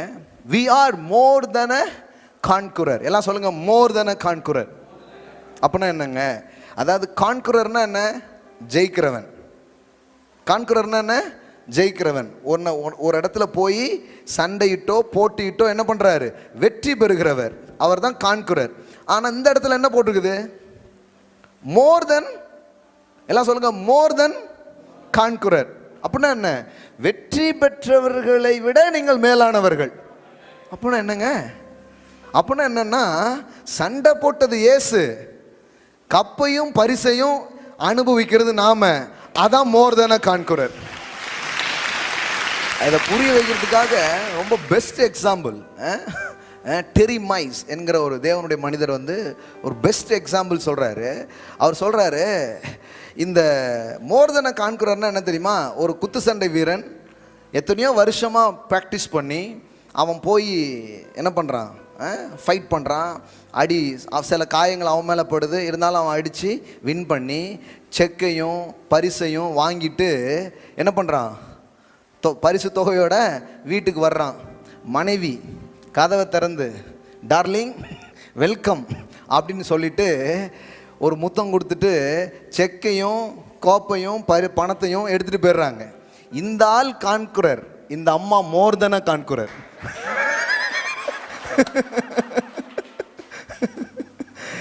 எல்லாம் சொல்லுங்க, you are a more than a conqueror. அப்படின்னா என்னன்னா நம்ம போய் ரத்தமும் சிந்தல, அடிக்கவும் செய்யல, ஒன்றும் பண்ணல. எல்லாத்தையும் செஞ்சது யாரு? அவரு. ஆனால் அதை அனுபவிக்கிறது யாரு? நீங்க. So you are not just conqueror, you are a more than a conqueror. Amen. எல்லாம் சொல்லுங்க, நான் முற்றும் ஜெயம் கொள்கிறவன். ஆமென். இப்போ வேதவசனம் சொல்லுது பிலிப்பியர்ல, எல்லா நாமத்திலும் மேலான நாமத்தை நீங்க என்ன பண்ணீங்க? சுதந்திரித்து அவர் கொண்டார். யார் சுதந்திரிச்சாரு? ஏசு சுதந்திரிச்சார். பிலிப்பியர்ல பாருங்க, பிலிப்பியர் 2:11, பிதாவாகிய தேவனுக்கு மகிமையாக கிறிஸ்து கத்தரென்று நாவுகள் யாவும் அறிக்கப்படும்படி எல்லா நாமத்திலும் மேலான நாமத்தை அவருக்கு தந்தருளினார். இயேசு செய்த செயலை பார்த்துட்டு பிதாவாகிய தேவன் எல்லா நாமத்துக்கும் மேலான நாமத்தை யாருக்கு கொடுத்தார்? இயேசுவுக்கு கொடுத்தார். The name above every name. எல்லா பேரை விட ரொம்ப பெரிய பெயர் எதுதான்? இயேசுவின் நாமம். அந்த நாமத்தை யூஸ் பண்ணும்போது பாதாளம் நடுநடுங்கும், பூலோகம் தன் முழங்கால்களை முடக்கும், பரலோகம் எழுந்து நின்று மரியாதை செய்யும். உலகிலும் பெயர் பெற்ற நாமம். ஆமென். எல்லாம் சொல்லுங்க, வானம் திறக்கும், பூலோகம் முழங்கால்களை முடக்கும், பாதாளம் நடுநடுங்கும். உலகிலும் பெயர் பெற்ற நாமம். இதை யார் பெற்றுக்கொண்டா? இயேசு பெற்றுக்கொண்டார். அதுக்கு முந்தினெல்லாம் நீங்கள் வாசித்து பார்த்தீங்கன்னா அவர் தன்னைப்பானை தாழ்த்தி மனுஷ சாயலாகி அடிமையின் ரூபம் எடுத்து இவ்வளோ வந்து அவர் என்ன பண்ணார்? பெற்றுக்கொண்டார். ஆனால் உங்களுக்கு தெரியுமா, என்னைக்காவது ஜீசஸ் இந்த நேம் ஆஃப் ஜீசஸ் அப்படின்னு சொல்லியிருக்காரா? ஹலோ, என்னைக்காவது இதை சுதந்திரிச்சாரா? பெற்றுக்கிட்டாரா? பெற்றுக்கொண்டார். எல்லா நாமத்திலும் மேலான நாமம் யாருக்கு இருக்கு? இயேசுவுக்கு இருக்குது. இப்போ இயேசு என்னைக்காவது இந்த நேம் ஆஃப் ஜீசஸ் அப்படின்னு சொன்னாரா? சொல்ல. ஏன்னா அவர் சுதந்திரிச்சாரு. அதை பயன்படுத்துகிற உரிமையும் அதிகாரமும் உங்களுக்கும் எனக்கும் தான் கொடுக்கப்பட்டிருக்கிறது. அவர் conqueror. You are more than a conqueror. Amen. இயேசு என்னைக்குமே இந்த நேம் ஆஃப் ஜீசஸ் சொல்லவே இல்லை. ஆனால் நம்ம என்ன சொல்லிட்டு இருக்கிறோம்? Devil in the name of Jesus leave. ஆமென். Sickness in the name of Jesus leave in this body. ஆமென். In the name of Jesus. என் நாமத்தினாலே நீங்கள் பிசாசுகளை துரத்துவீர்கள். நாமத்தை சுதந்திரிச்சதெல்லாம் நீங்க, ஆனா பயன்படுத்ததெல்லாம் நாங்க. கிருபையோ கிருப, கிஃப்டோ கிஃப்ட், ஆசீர்வாதமோ ஆசீர்வாதம், நன்மையோ நன்மை. ஆமென். புரியுங்களா இப்போ உங்களுக்கு? மோர் தென் அ கான்குரர். எல்லாம் சொல்லுங்க, மோர் தென் அ கான்குரர். ஆமென். நீங்க சும்மா ஜெயிக்கல, நீங்க ஜெயிக்கிறவர்களை விட சற்று மேலானவர்கள். ஏன்னா ஆடாம ஜெயிச்சோமடா, 10th எக்ஸாம் எழுதாம பாஸ் ஆனோண்டா. இந்த வருஷம் உள்ளவங்க எல்லாம் கான்குரர் கிடையாது, மோர் தென் அ கான்குரர்.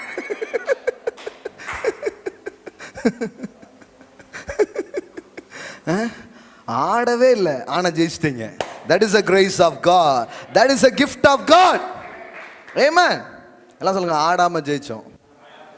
Amen. இப்போ உங்களுக்கு புரியுற மாதிரி சொன்னா அவர் எப்படி சொல்றது? களத்தில் இறங்குனது அவர் தான், எல்லாத்தையும் செஞ்சு முடிச்சது அவர் தான். எல்லாத்தையும் பண்ணி முடிச்சிட்டாரு, எல்லாத்தையும் செஞ்சு முடிச்சிட்டாரு. செஞ்சு முடிச்சுட்டு ஆல் திங்ஸ் யுவர்ஸ் அப்படின்ட்டார். ஆமென். உன் சார்பில் நான் பலி ஆயிட்டேன், நான் என்ன பண்ணும், நீ எனக்காக வாழு அப்படின்ட்டார். ஆமென். உன் வியாதியை நான் ஏற்றுக்கிட்டேன், உன்னுடைய அவமானத்தை நான் ஏற்றுக்கிட்டேன், உன் துக்கத்தை நான் ஏற்றுக்கொண்டேன், உனக்காக நான் எல்லாத்தையும் செஞ்சு முடிச்சிட்டேன். இப்போ நீ அதில் வாழ போகிற. இப்போ வந்து பாருங்க, தாவீதின் வெற்றியை இஸ்ரவேலர்கள் கொண்டாடுகிறார்கள். சொல்கிறாங்க, சவுல் கொன்றது 1000, தாவீது கொன்றது 10000. தாவீது அந்த பெலிஸ்தனை வெட்டின உடனே இவங்க எல்லாம் ஆர்ப்பரித்து ஓடி போய் என்ன வேலை நினைக்கிறீங்க? எதிரி கொண்டதெல்லாம் கலெக்ட் பண்றது தான். ஆமென். அடிச்சு வீழ்த்தினது அவரு, கலெக்ட் பண்றதெல்லாம் நம்ம. மோர் than a conqueror, more than a conqueror. ஆமென். சண்டை போட்டது அவரு, ஜெயிச்சது அவரு, எல்லாத்தையும் அவர் செஞ்சு முடிக்கிறாரு. ஆனா பலனையும் நன்மையையும் நாம் அனுபவிக்கிறோம். அதுதான் தேவனுடைய கிருபையாக இருக்கிறது. ஆமென். இது கொஞ்சம் எண்ணி பார்க்கணும். நீ காலையில் ஆரம்பத்திலே சொன்னேன், ஒரு முக்கியமான விஷயம் சொன்னேன். வாழ்க்கையை துவங்கும் பொழுது அவர் எதை முடித்தார் என்கிற நினைவுகளோடு துவங்குங்கள். ஆமென். ஒரு நாள் காலையில் எழுந்திரிச்சியோ சொல்லுங்க, இன்னைக்கு என்ன வேணுமோ அதையெல்லாம் என் தேவன் எனக்காக செய்து முடித்திருக்கிறார். ஆமென். உங்களுக்காக இனிமே எதையோ ஒன்று பண்ண போறாருன்னு நீங்கள் நினச்சிக்காதீங்க, எல்லாத்தையும் பண்ணி முடிச்சிட்டார். இப்போ எதுக்கு பிரசங்கம் கேட்டுட்டு இருக்கீங்கன்னா, முடிச்சிட்டேன், பதறாத, இளைப்பாறுதலா இரு, அதெல்லாத்தையும் நீ பார்ப்ப. ஆமென். விசுவாசம் உள்ளவனா இரு, பயப்படாத. துட்செய்தி வருது, அதை கேட்டு பயப்படாத, விசுவாசம் உள்ளவனா இரு. அதுக்கு தான் உங்க ஒரு போதனை, அதுக்கு தான் ஆவியானவர் வந்து இந்த காலையில் உங்களுக்கு என்ன பண்ணிட்டு இருக்கிறாரு, உங்களுக்கு எனக்கும் உதவி செய்து கொண்டிருக்கிறார், ஊழியம் செய்து கொண்டிருக்கிறார். என்ன சொல்றாரு? கலங்காதபடி எச்சரிக்கையா இருங்கள், பலன் கொண்டு திடமனதா இருங்கள், உங்கள் இருதயம் கலங்காதிருப்பதாக.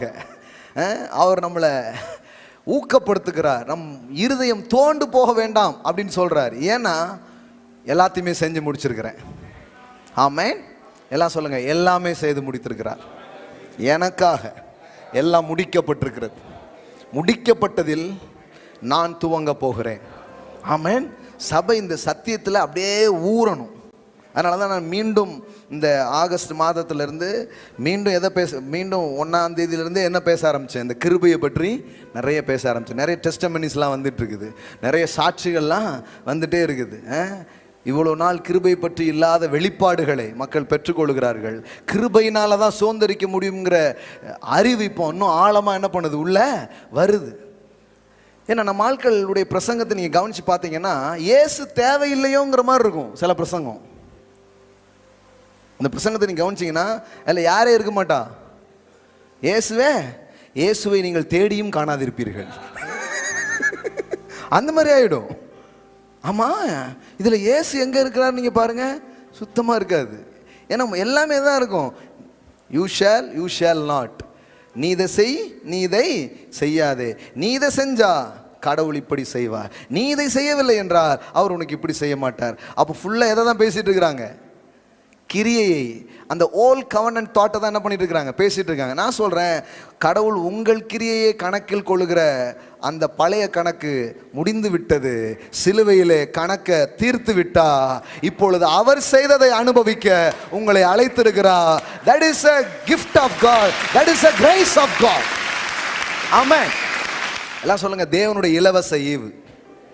ஆமென். பாருங்க, ரோமன்ஸ், புக் ஆஃப் ரோமன்ஸ். இப்போ நான் என்னெல்லாம் எனக்கு ஃப்ளோ ஆகுதோ அதெல்லாம் உங்கள்கிட்ட பேசுகிறேன். Amen. Roman chapter 3. Roman chapter 3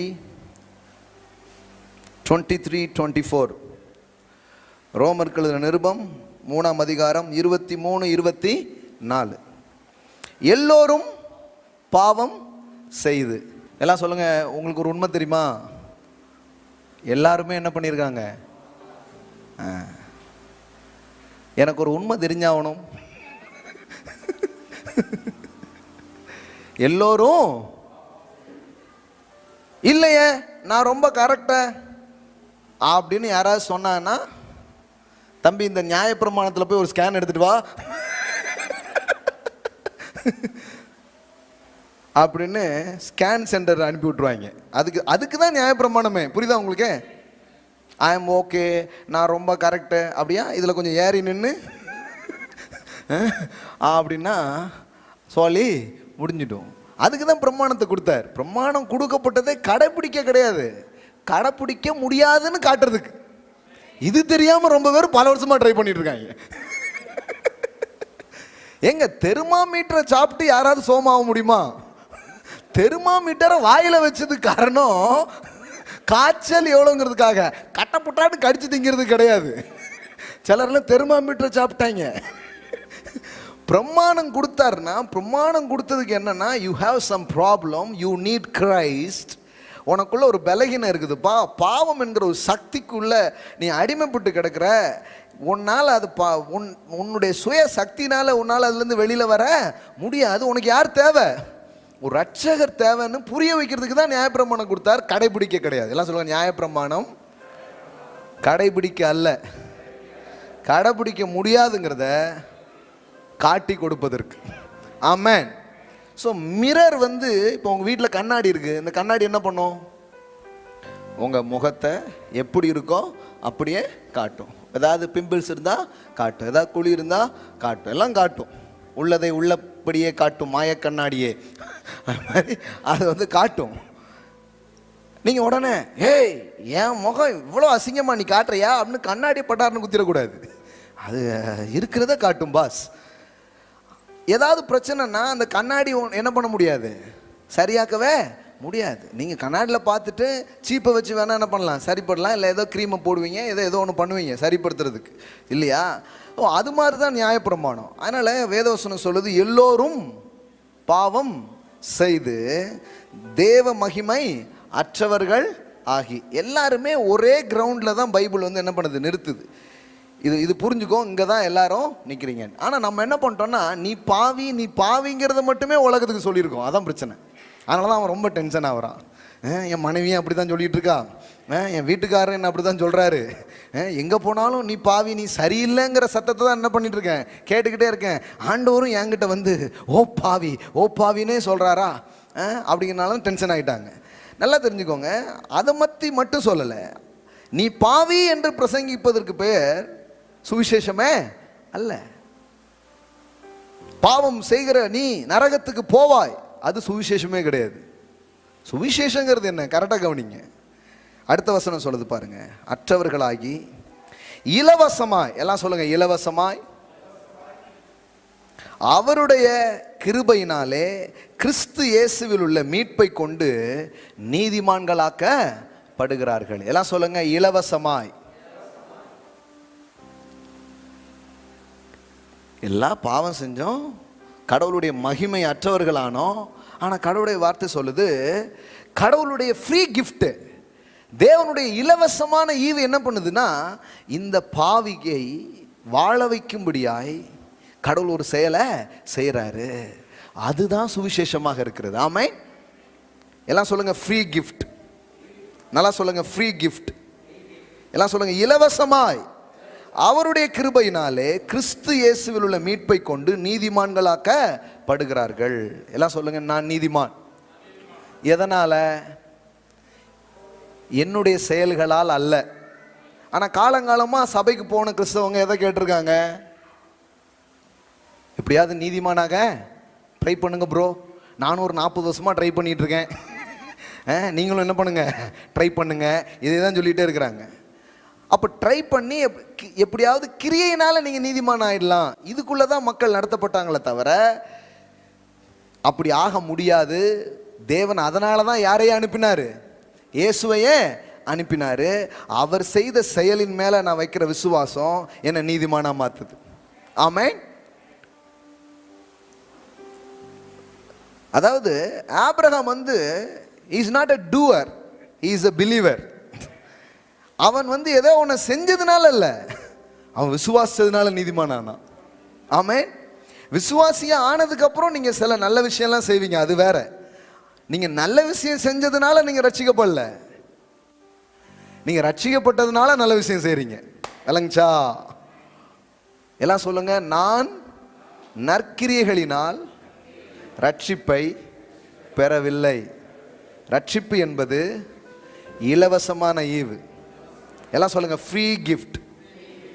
free gift.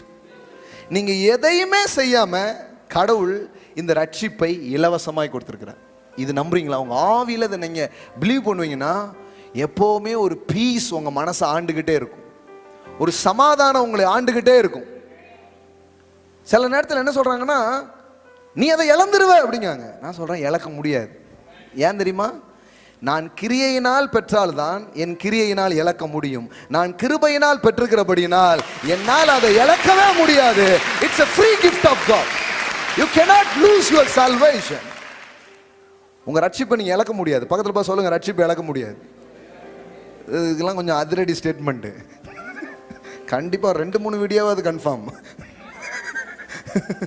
எல்லாம் சொல்லுங்க, you cannot lose your salvation.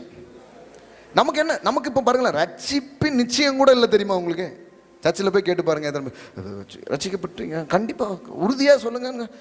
உறுதியாக சொல்ல முடியாது, எப்படியும் ஒரு 35 மார்க்காவது வாங்கியிருப்பேன்னு நினைக்கப்படுது.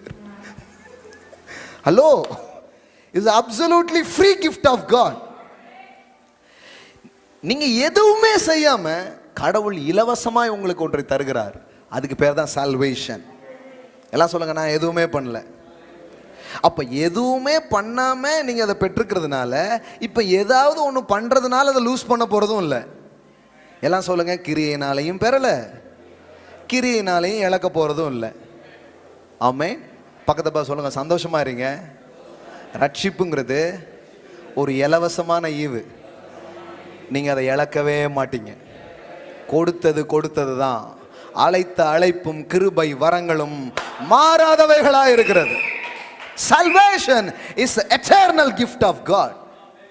Redemption is an eternal things. உங்களை மீட்டார்னா மீட்டது தான். பிள்ளையா பிறந்துட்டீங்களே, பிறந்தது தான். அதை ஏதாவது மாற்ற முடியுமா?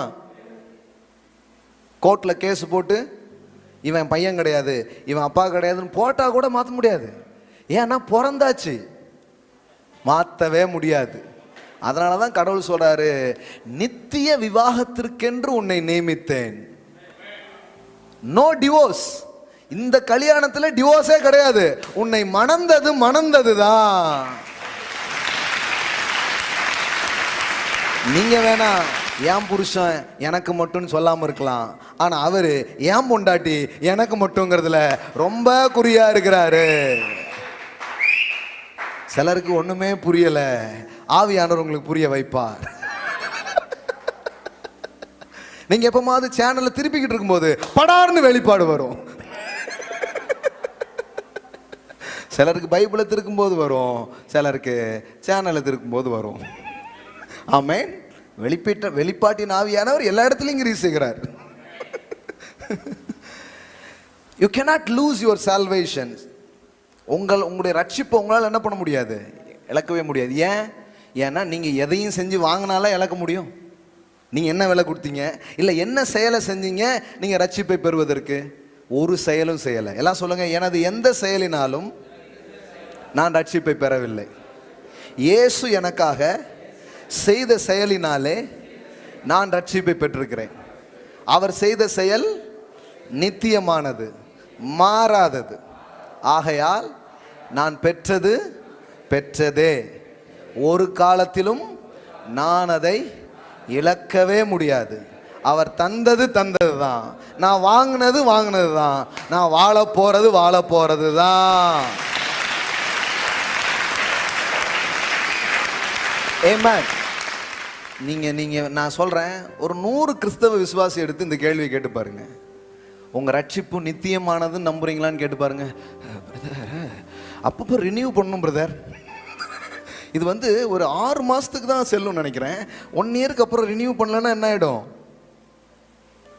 லூஸு ஆயிடும். இப்படி தான் பேசியிருக்கிறாங்க. அப்போ அவங்களுக்கு இன்னும் தெரியல சால்வேஷன். ஏன் இந்த எண்ணங்களே வருது தெரியுமா? இதுக்கு தான் நான் என்னத்தையோ போட்டு திரும்ப திரும்ப சொல்கிறீங்கன்னு நீங்கள் நினைக்காதீங்க. இந்த எண்ணம் ஏன் வருது அப்படின்னா, இன்னும் கிறிஸ்தவ விசுவாசிகள் தங்களுடைய ரட்சிப்பு கிரியையினால் வந்ததுங்கிற ஒரு எண்ணம் எங்கேயோ உள்ள இருக்கு. இன்னைக்கு அதை தான் பிடுங்கி தூர போட முடியாது பேசிட்டு இருக்கிறேன். எல்லாம் சொல்லுங்க, கிரியையினால் அல்ல. ஆமென். கிறிஸ்துவினால். சால்வேஷன் உங்க ஒர்க்னால உங்களுக்கு கிடைக்கல. Is a work of Christ, his finished work. அதனால தான் கிடைச்சிச்சு. உங்கள் பாவத்தினால் நீங்கள் ரட்சிப்பை இழக்க மாட்டீங்க. மறுபடியும் சொல்றேன், உங்கள் பாவங்களால் நீங்கள் ரட்சிப்பை இழக்க மாட்டீர்கள். ஏன்னா இப்படி சொல்றேனே, உங்கள் பரிசுத்தத்தினால் உங்களால் ரட்சிப்பை பெற முடியாது. அது உண்மைன்னா இதுவும் உண்மை. ஆமென். எல்லாம் சொல்லுங்க, எனது பரிசுத்தத்தால் நான் ரட்சிப்பை பெற முடியாது. இது உண்மையான்னு கேளுங்க.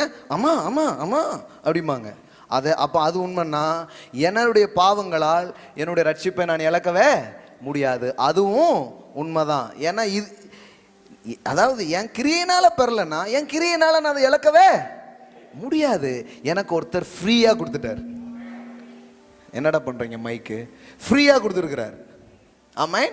எல்லாம் சொல்லுங்க, இலவசமாய். Free gift, the free gift of God. அதனால தான் ரோமரில் நம்ம படிக்கிறோம், பாவத்தின் சம்பளம் மரணம், தேவனுடைய கிருபை வரமோ. இந்த வரமோங்கிற வார்த்தை என்ன அர்த்தம்? வரம்னா என்ன? நமக்கு தமிழில் அது கரெக்டாக எக்ஸ்பிளைன் பண்ணலாம்னு வச்சுக்கலாம், வேற மாதிரி ஆகிடும். நமக்கு வரம்னா என்ன தெரியுமா? ஒருத்தர் அப்படியே உட்காந்துக்கிட்டு இருப்பாரு, கொஞ்சம் பொம்பளை பிள்ளைங்களாம் டான்ஸ் ஆடி அவர் டிஸ்டர்ப் பண்ணோம், ஆனால் கூட அவர் அதெல்லாம் கலையாமல் இருப்பார்.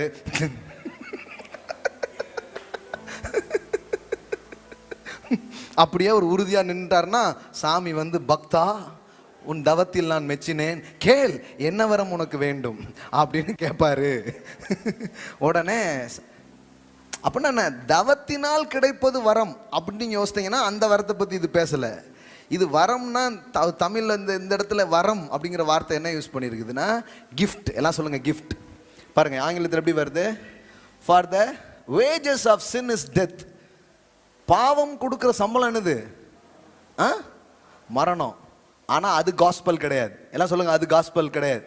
எல்லா இடத்துலையும் அதோட நுப்பாட்டாங்க. நிறைய கிறிஸ்தவங்களுக்கு கேளுங்க, பாவத்தின் சம்பளம் மரணம். அதுக்கப்புறம் சொல்லுங்க, அதுக்கப்புறம் இருக்கா பிரதர் அப்படிம்பாங்க. சேலஞ்ச் பண்ற ஒரு 100 பேரை கூப்பிட்டு இது சொல்லுங்க, பாவத்தின் சம்பளம் ஆனால் மரணம். அதுக்கப்புறம் அப்துல் கலாமா அல்லது அப்படிமே ஐன்ஸ்டீனான்ட்டு குழம்புற மாதிரி அப்படி நின்றுவாங்க, ஸ்டக் ஆகி. ஏன்னா எது உள்ள ஏத்தணுமோ அது ஏத்தல, வேற ஒரு விஷயம் தான் உள்ள ஏறி இருக்குது. இப்போ கவனிங்க, for the wages of sin is death. பாவத்தின் கூலி மரணம். But the free gift of God. எல்லாம் சொல்லுங்க, ஃப்ரீ கிஃப்ட் ஆஃப் காட். அதுல இன்னொரு வார்த்தை வேற சேர்த்துட்டாங்க, கிஃப்ட் ஆஃப் காட்னு கூட போடல. என்ன போட்டிருக்காங்க? Free gift. ஏன்னா அது நம்ம ஊர்ல அப்படி போட்டாதான் விளங்கும். நம்ம ஊர்ல என்ன தெரியுமா? 500 ரூபா மொய் கிஃப்ட் அப்படிம்பாங்க. இது கிஃப்ட் இல்ல, வாங்கின 500 ரூபாய்க்கு திருப்பி கொடுத்துருக்கேன். ஆனா பேர் எதுவோ கிஃப்ட். கிஃப்ட் கொடுத்துருவோன்னா, ஏன்னா நம்ம கிஃப்ட் கொடுத்துருக்காங்க. அப்ப இதுக்கு பேர் என்ன கிடையாது? கிஃப்டே ஆக்சுவலி கிஃப்ட்னா என்ன தெரியுமா?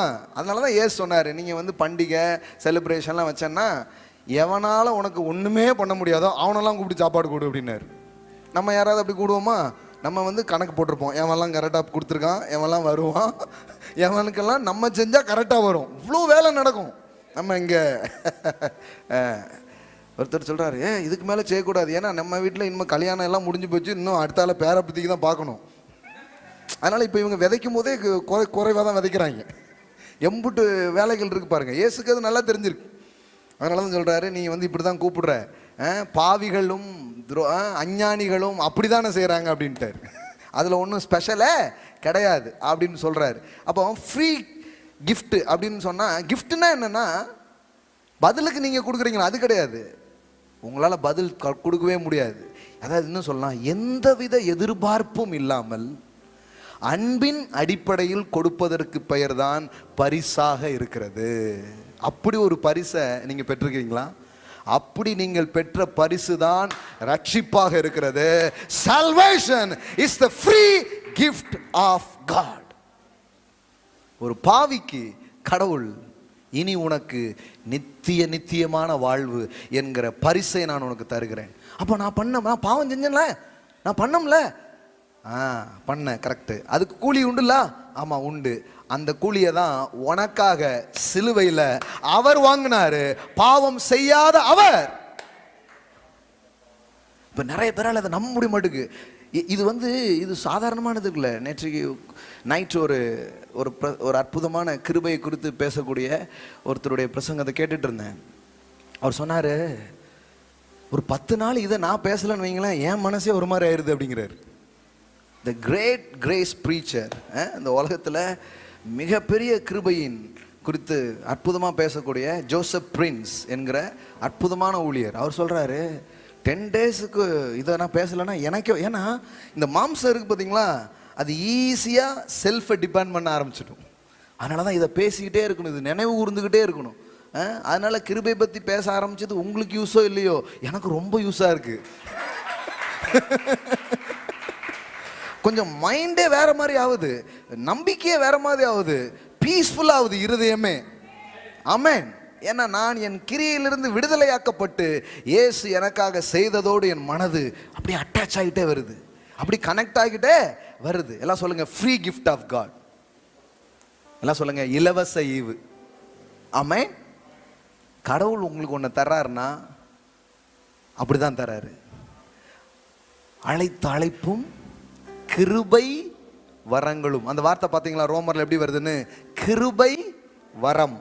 எல்லாம் சொல்லுங்க, கிருபை வரம். கடவுள் எல்லாத்தையுமே நமக்கு எப்படி தராருன்னா கிருபையின் அடிப்படையிலே தருகிறார். ஆமென். எல்லாம் சொல்லுங்க, ஃப்ரீ கிஃப்ட் ஆஃப் காட்.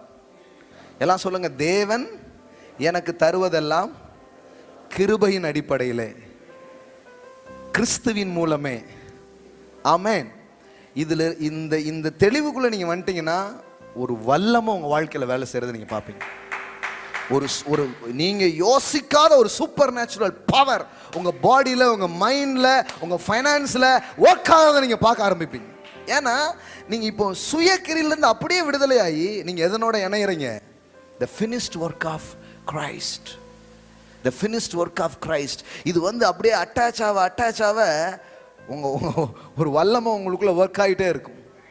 அதனால தான் gospel, the power of God. Roman 1:16 படிக்கிறோம், சுவிசேஷம் என்பது தேவனுடைய வல்லமையா இருக்கிறது. எல்லாம் சொல்லுங்க, the power of God. Gospel is the power of God. உங்களை ரட்சிக்கும் தேவனுடைய வல்லமையா இது இருக்கிறது. அப்ப கிருபையை பேச பேச தேவ வல்லமை உங்க வாழ்க்கையில வேலை செய்ய ஆரம்பிக்குது. ஆமென். கடவுளுடைய வல்லமை உங்க வாழ்க்கையில கிரியை செய்ய ஆரம்பிக்கும். ஆமென். ஆனா நீங்க போய் உட்கார்ந்து பாருங்க, இந்த கிருபையை நீங்க கேட்கறது ரொம்ப அரிது. என்ன கேட்பீங்க? சகோதரனே, உபவாசித்தாயா? கண்ணீர் விட்டாயா? நெஞ்சிலே குத்தினாயா? பின்னாடி இருந்து 4 பேர் குத்திட்டு இருக்கான், நான் வேற குத்தணுமா? கலட்ட வேண்டியதை கலட்டவில்லையே. பாருங்க, எவ்வளோ உன்னதமான செய்தி எவ்வளோ சீப்பாக்கிட்டாங்க பாருங்க. ஒரு அம்மா சொல்லுது, நான் என் நகையை பூரா வேணாலும் கலட்டிடுறேன், ஏசப்பா எப்படியாவது என் பிள்ளைக்கு சுகத்தை தரட்டும். நான் சொன்னேன், ஏசப்பா தர்ற சுகம் ஃப்ரீ கிஃப்ட். ஆமென், ஃப்ரீ கிஃப்ட். நீங்க ஒன்னத்தையும் கலட்ட வேண்டியதே இல்லை. இல்லை, பல அர்த்தம் இருக்கு. நீங்க எதையும் கலட்ட வேண்டியது இல்லை. ஆனா மனுஷன் பாருங்களேன், அவனுடைய பரிதவிப்பு, அவனுடைய இயலாமை, அவன் என்ன பண்றான், எதையாவது ஒண்ணு நான் பண்ணணும்ல, பண்ணாதான் அவர் பண்ணுவாரு. நான் சொல்றேன், பண்ணாம பண்ணுவாரு. அதான் கிரேஸ். நீங்க ஒன்றையும் செய்யாமல் ஒரு துரும்ப கூட நீங்க எடுத்து வைக்காம உங்களுக்கு தராரு பாருங்க, அதான் ஃப்ரீ கிஃப்ட். அதனாலதான் இதை மிக்ஸ் பண்ணவே கூடாது. Pure grace. எல்லாம் சொல்லுங்க, பியோர் கிரேஸ். ஒருத்தர் சொல்றாரு, நான் அப்பவுமே ரொம்ப பக்திமான் பிரதர்.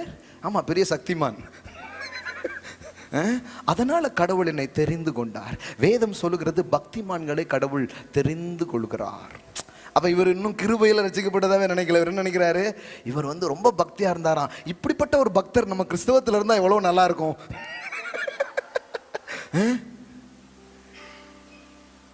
சாமியோ சரணமேசப்பா, அப்படியே சரணத்தை மட்டும் அப்படியே மாத்தி போட்டோம்னா இவர் கிறிஸ்தவத்தில் சிறந்த பக்தரா இருப்பார் அப்படின்னு என்ன ரசித்தாருங்க. அப்போ புரியுதுங்களா? இன்னும் இந்த கிரேஸ் மைண்டடுக்குள்ள அவங்க வரல. சொன்னாங்க, எங்க அது நாங்க பரம்பரையாகவே அப்படியே, அதனால எங்களை கடவுள் தெரிந்து கொண்டார். எம்பூட்டி சொல்லுவாங்க பாருங்க. அவங்களுக்கு தெரியவே இல்லை, இந்த தெரிந்து கொள்ளுதல் கிரியையின் அடிப்படையில் வரவே இல்லை. இது full and full is absolutely it's a free gift of God. அதனால தான் கடவுள் சில பேருடைய லைஃபை எக்ஸாம்பிள்ஸாக வச்சு யூஸ் பண்ணுறாராம். One example, Esau and Jacob. ஏசாவையும் யாக்கோபையும் உதாரணத்துக்கு கூட்டு வர்றார். கூட்டு என்ன சொல்கிறாரு, எப்பா இந்த இவங்க இருக்கிறாங்க பார்த்தீங்களா, பாருங்க, எடுங்க பார்க்கலாம். ரோமர்கள் நிருபம். இவங்க 2 பேரும் பிறந்து வாழ்ந்து இவங்க செயல்களை பார்த்து இவங்களை நான் சூஸ் பண்ணல அப்படிங்கிறார். சூசிங் எப்படி வருது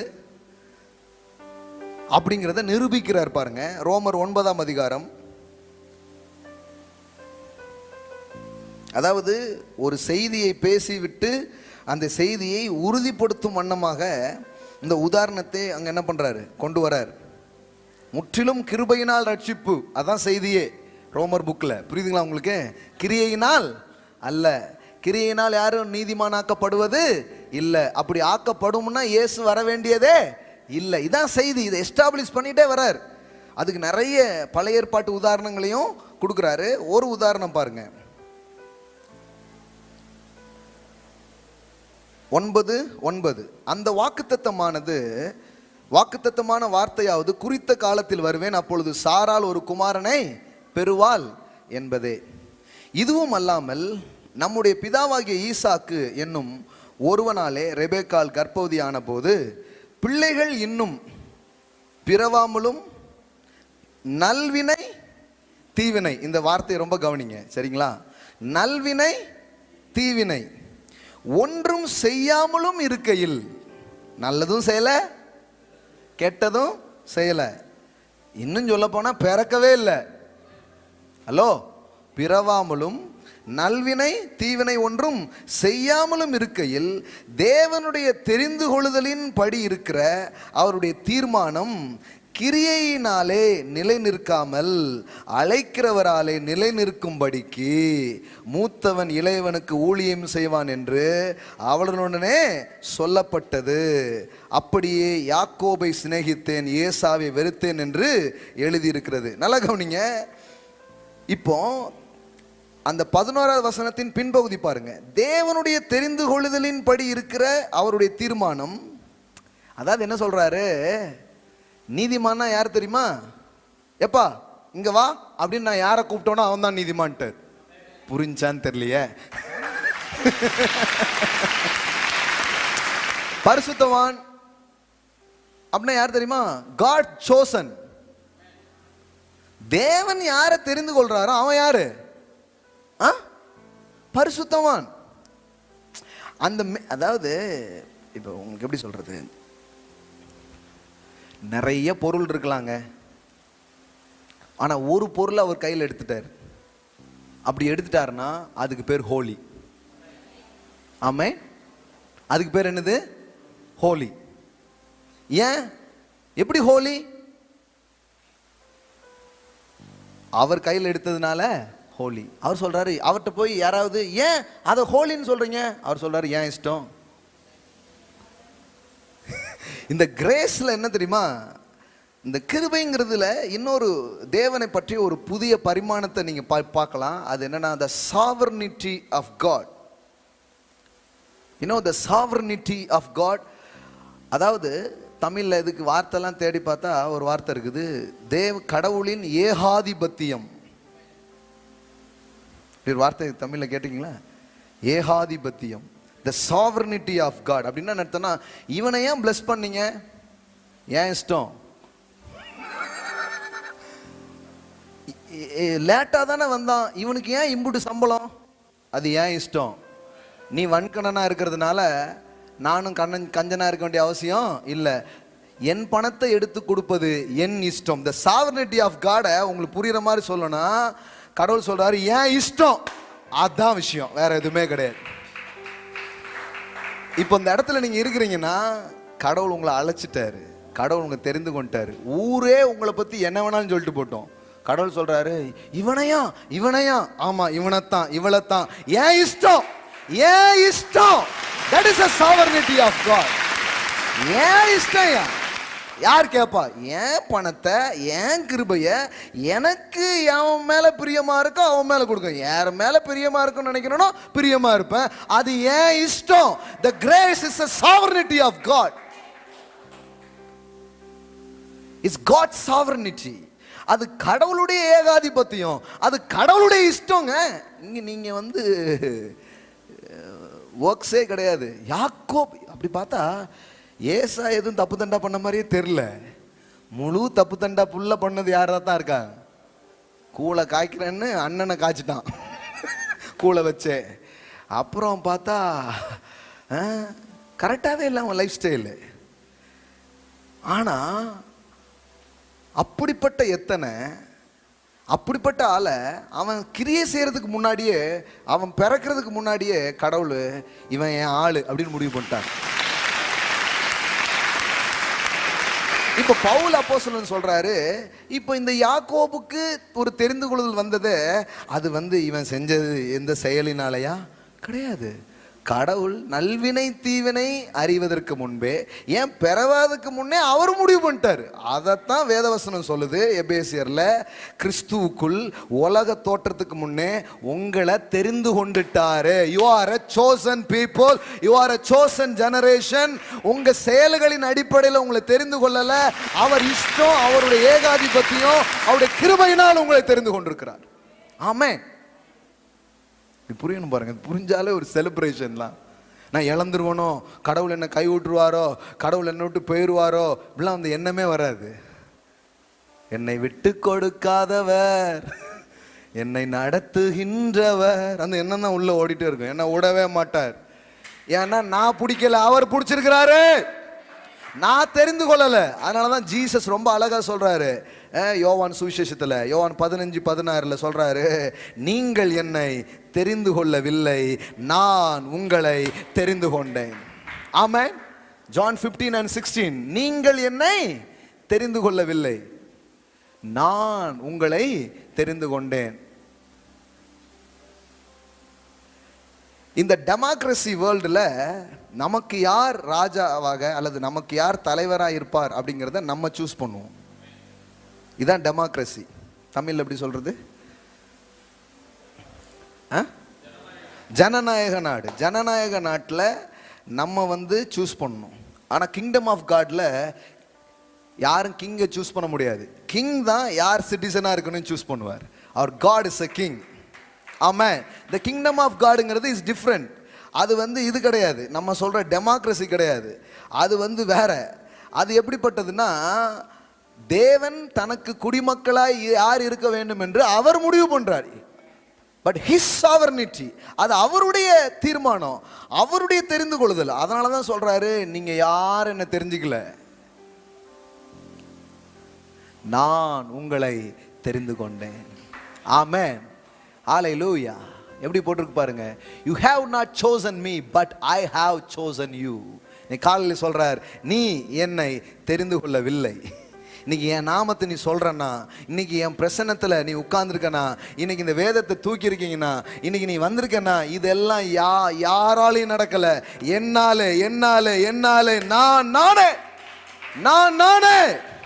நான் உன்னை தெரிந்து கொண்டிருக்கிறேன். ஹல்லேலூயா. You are a chosen people, you are a chosen generation.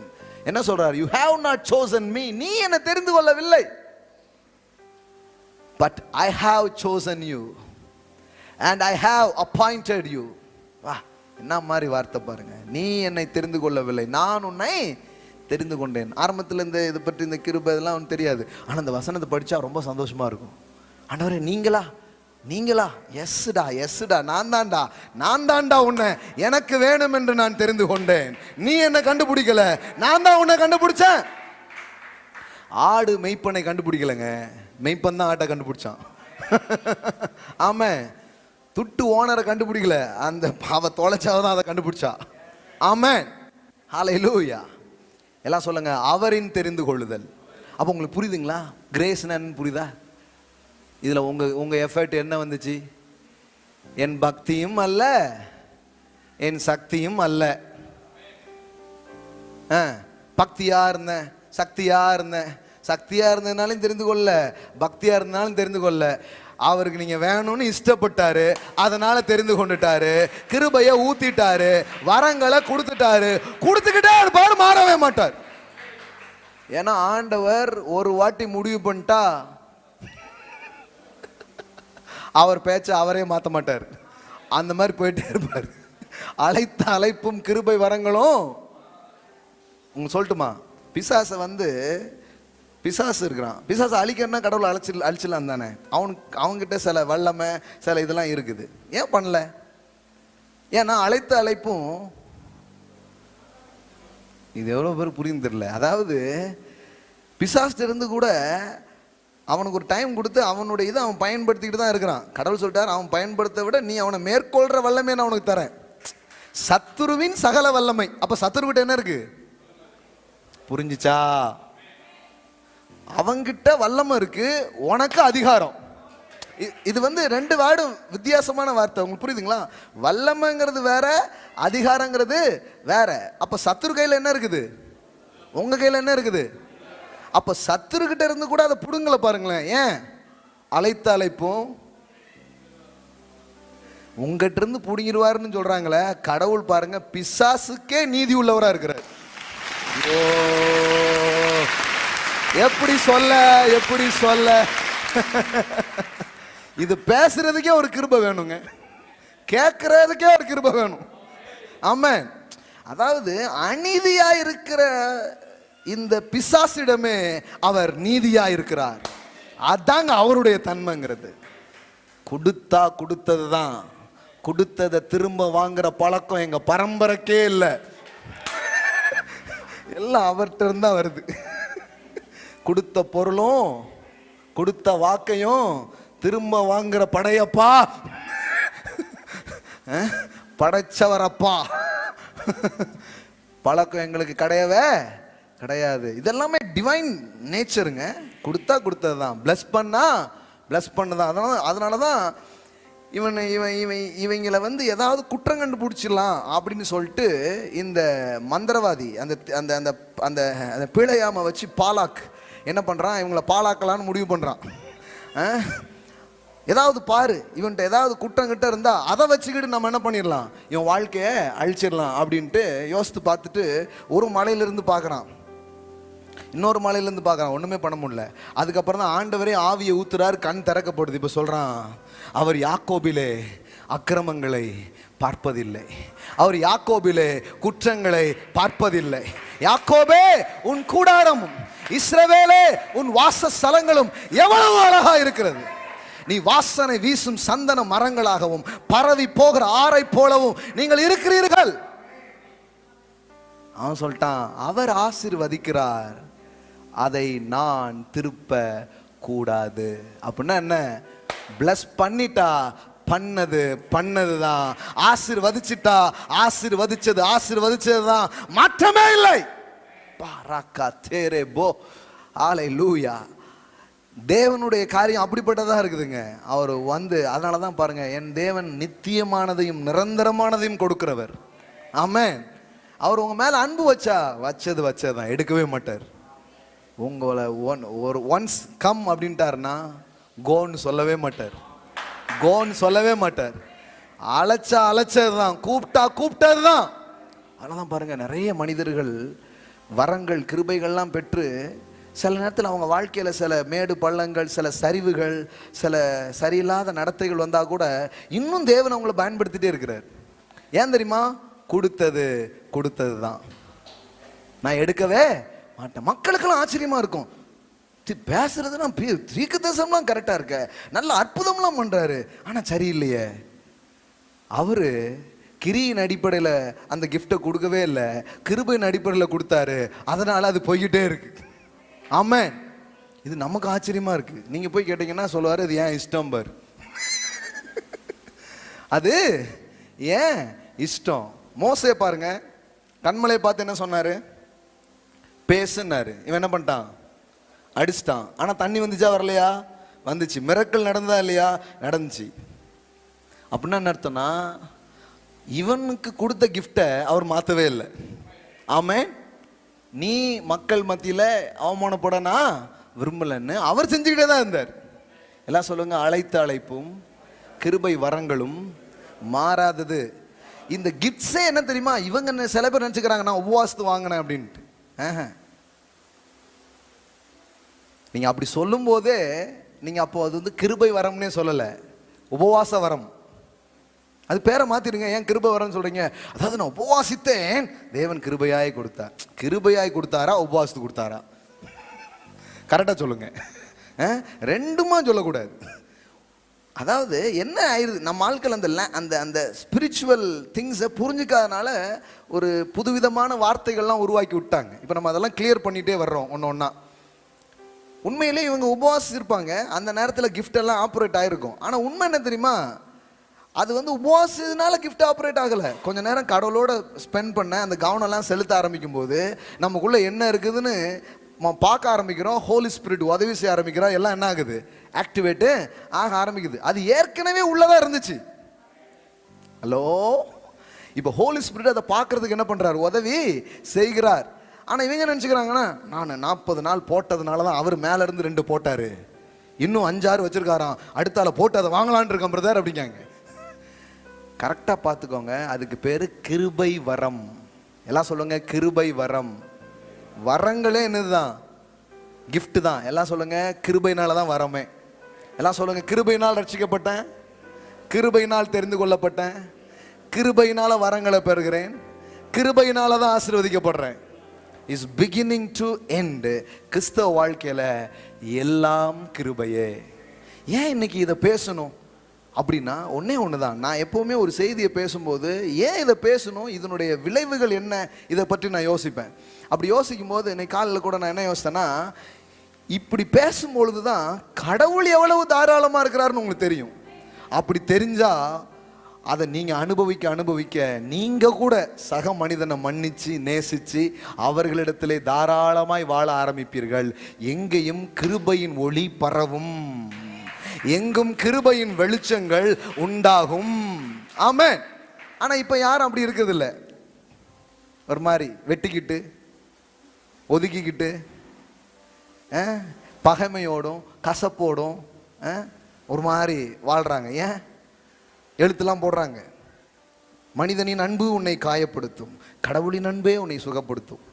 ஆனால் உங்களுக்கு தெரியல பாருங்க, கடவுள் இந்த மனுஷனை யாரையாவது பயன்படுத்தி தான் அந்த காயத்தை கூட சுகமாக்குவார். ஹலோ, அந்த டிவைன் லவ்வை சுமந்து யாரோ ஒரு மனுஷன் உங்க வாழ்க்கையில வருவான், அதன் மூலம் தான் சுகம் உண்டாக போகுது. ஆமென். டைரக்டாலாம் நடக்கிறது இல்லை பாருங்களேன், அப்படி நடக்கிறது இல்லை. அது சில பார்ட் அப்படி நடக்குது, ஆனால் முழுமையாக அப்படி நடக்கிறதே இல்லை. அப்போ கரெக்டாக புரிஞ்சுக்கோங்க, எல்லாம் சொல்லுங்க. கிருபையினால் ரட்சிப்பு, தெரிந்து கொள்ளுதல், நீதிமான் ஆகுதல், வரங்களை பெறுதல், வளங்களை பெறுதல், எல்லாமே கிருபை தான். வளம், ஐஸ்வர்யம் எதனால வருதுங்க? The grace of God. ஒரு ஸ்கிரிப்சர் உங்களுக்கு காட்ட விரும்புகிறேன். நெகேமியா, the book of நெகேமியா 9ஆம் அதிகாரம் எடுத்தீங்களா? 9ஆம் அதிகாரம் ஒரு வசனத்தை வாசிக்கிறேன், அப்புறம் அதோடைய பின்னணி உங்களுக்கு சொல்கிறேன் பாருங்க. 25வது வசனம் பாருங்க. நெகேமியா 9:25. அவர்கள் அரணான பட்டணங்களையும் செழுமையான பூமியையும் கட்டிக்கொண்டு சகலவித உடைமைகள் நிறைந்த வீடுகளையும் வெட்டப்பட்ட துறவுகளையும் ஏராளமான திராட்சை தோட்டங்களையும் ஒலிவ தோப்புகளையும் கனி கொடுக்கும் விருட்சங்களையும் சுதந்திரித்து கொண்டு புசித்து திருப்தியாகி கொழுத்து உம்முடைய பெரிய தயையினால் செல்வமாய் வாழ்ந்தார்கள். எல்லாம் சொல்லுங்க. உம்முடைய பெரிய தயவினால் செல்வமாய் வாழ்ந்தார்கள். மறுபடியும் சொல்லுங்க. மர்க்கா சொல்லு. எல்லாம் சொல்லுங்க. உம்முடைய பெரிய தயவினால் செல்வமாய் வாழ்ந்தார்கள். அப்போ கடவுளுடைய தயவு ஒருத்தங்க மேலே வர வர அவங்க எப்படி வாழ்வாங்க? எல்லாம் சொல்லுங்க. செல்வமா வாழ்வேன். நல்லா சொல்லுங்க. அவருடைய தயவினால் செல்வமாய் வாழ்வேன். ஆமென். அவருடைய தயவு, அவருடைய கிருபை உங்கள் பாவ மன்னிப்பு மட்டும் உங்களுக்கு கொடுக்குற கிருபை இல்லை. அவருடைய கிருபை உங்களை செல்வமா வாழ வைக்கும். ஆமென். அந்த கிருபையின் ஐஸ்வர்யம் ரொம்ப பெருசுங்க. அது சுருக்கிற வேண்டியதில்லை, அது ரொம்ப பெருசு. எப்படி போட்டிருக்கு பாருங்க. பெரிய தயவினால் செல்வமாய் வாழ்ந்தார்கள். ஆனா அவங்க எப்படிப்பட்டவங்க தெரியுமா? இப்ப காட்டுறேன் பாருங்க. 9வது அதிகாரம் நிறைய இது. நீங்க 9ஆம் அதிகாரத்தை இப்போ வீட்டில் போய் வாசித்தீங்கன்னா கடவுளுடைய கிருபையை பற்றி எவ்வளவு பேசியிருக்குங்கிறது உங்களுக்கு தெரியும் பாருங்க.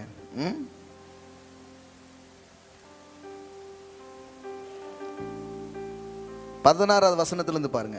எங்கள் பிதாக்களாகிய அவர்களோ அகங்காரமாய் நடந்து தங்கள் கழுத்தை கடினப்படுத்தி உம்முடைய கற்பனைக்கு செவிகொடாதே போனார்கள். எல்லாம் சொல்லுங்க. கீழ்ப்படியாத கூட்டம்.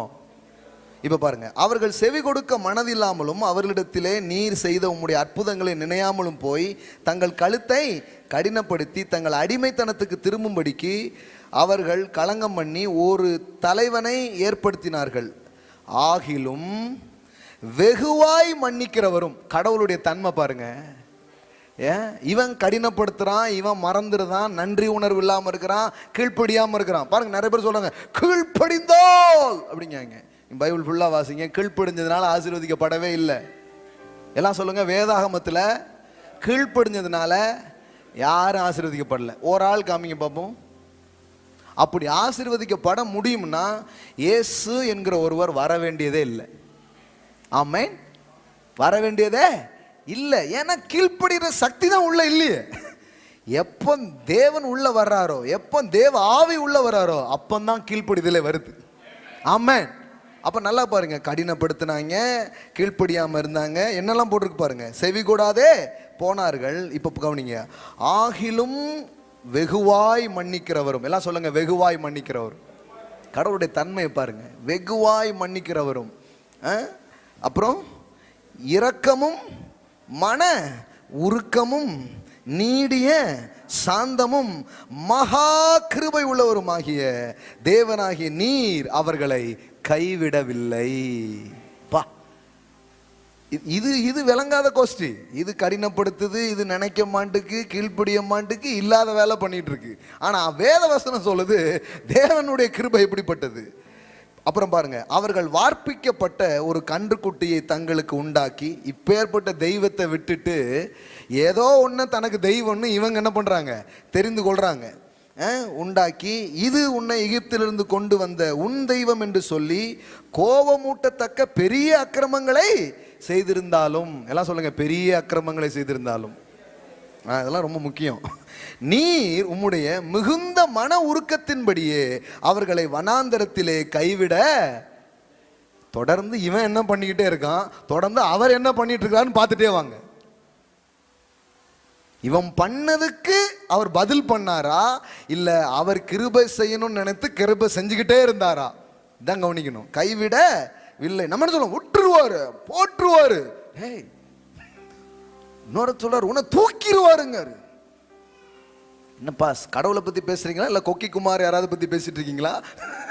உன்னை போட்டுருவார்ல, உன்னை தூக்கிடுவார்ல, உன்னை அறுத்துருவார்லங்க. பாஸ், எனக்காக தன் ஜீவனே கொடுத்த ஒரு தேவனை பத்தி அப்படி பேசுறீங்க?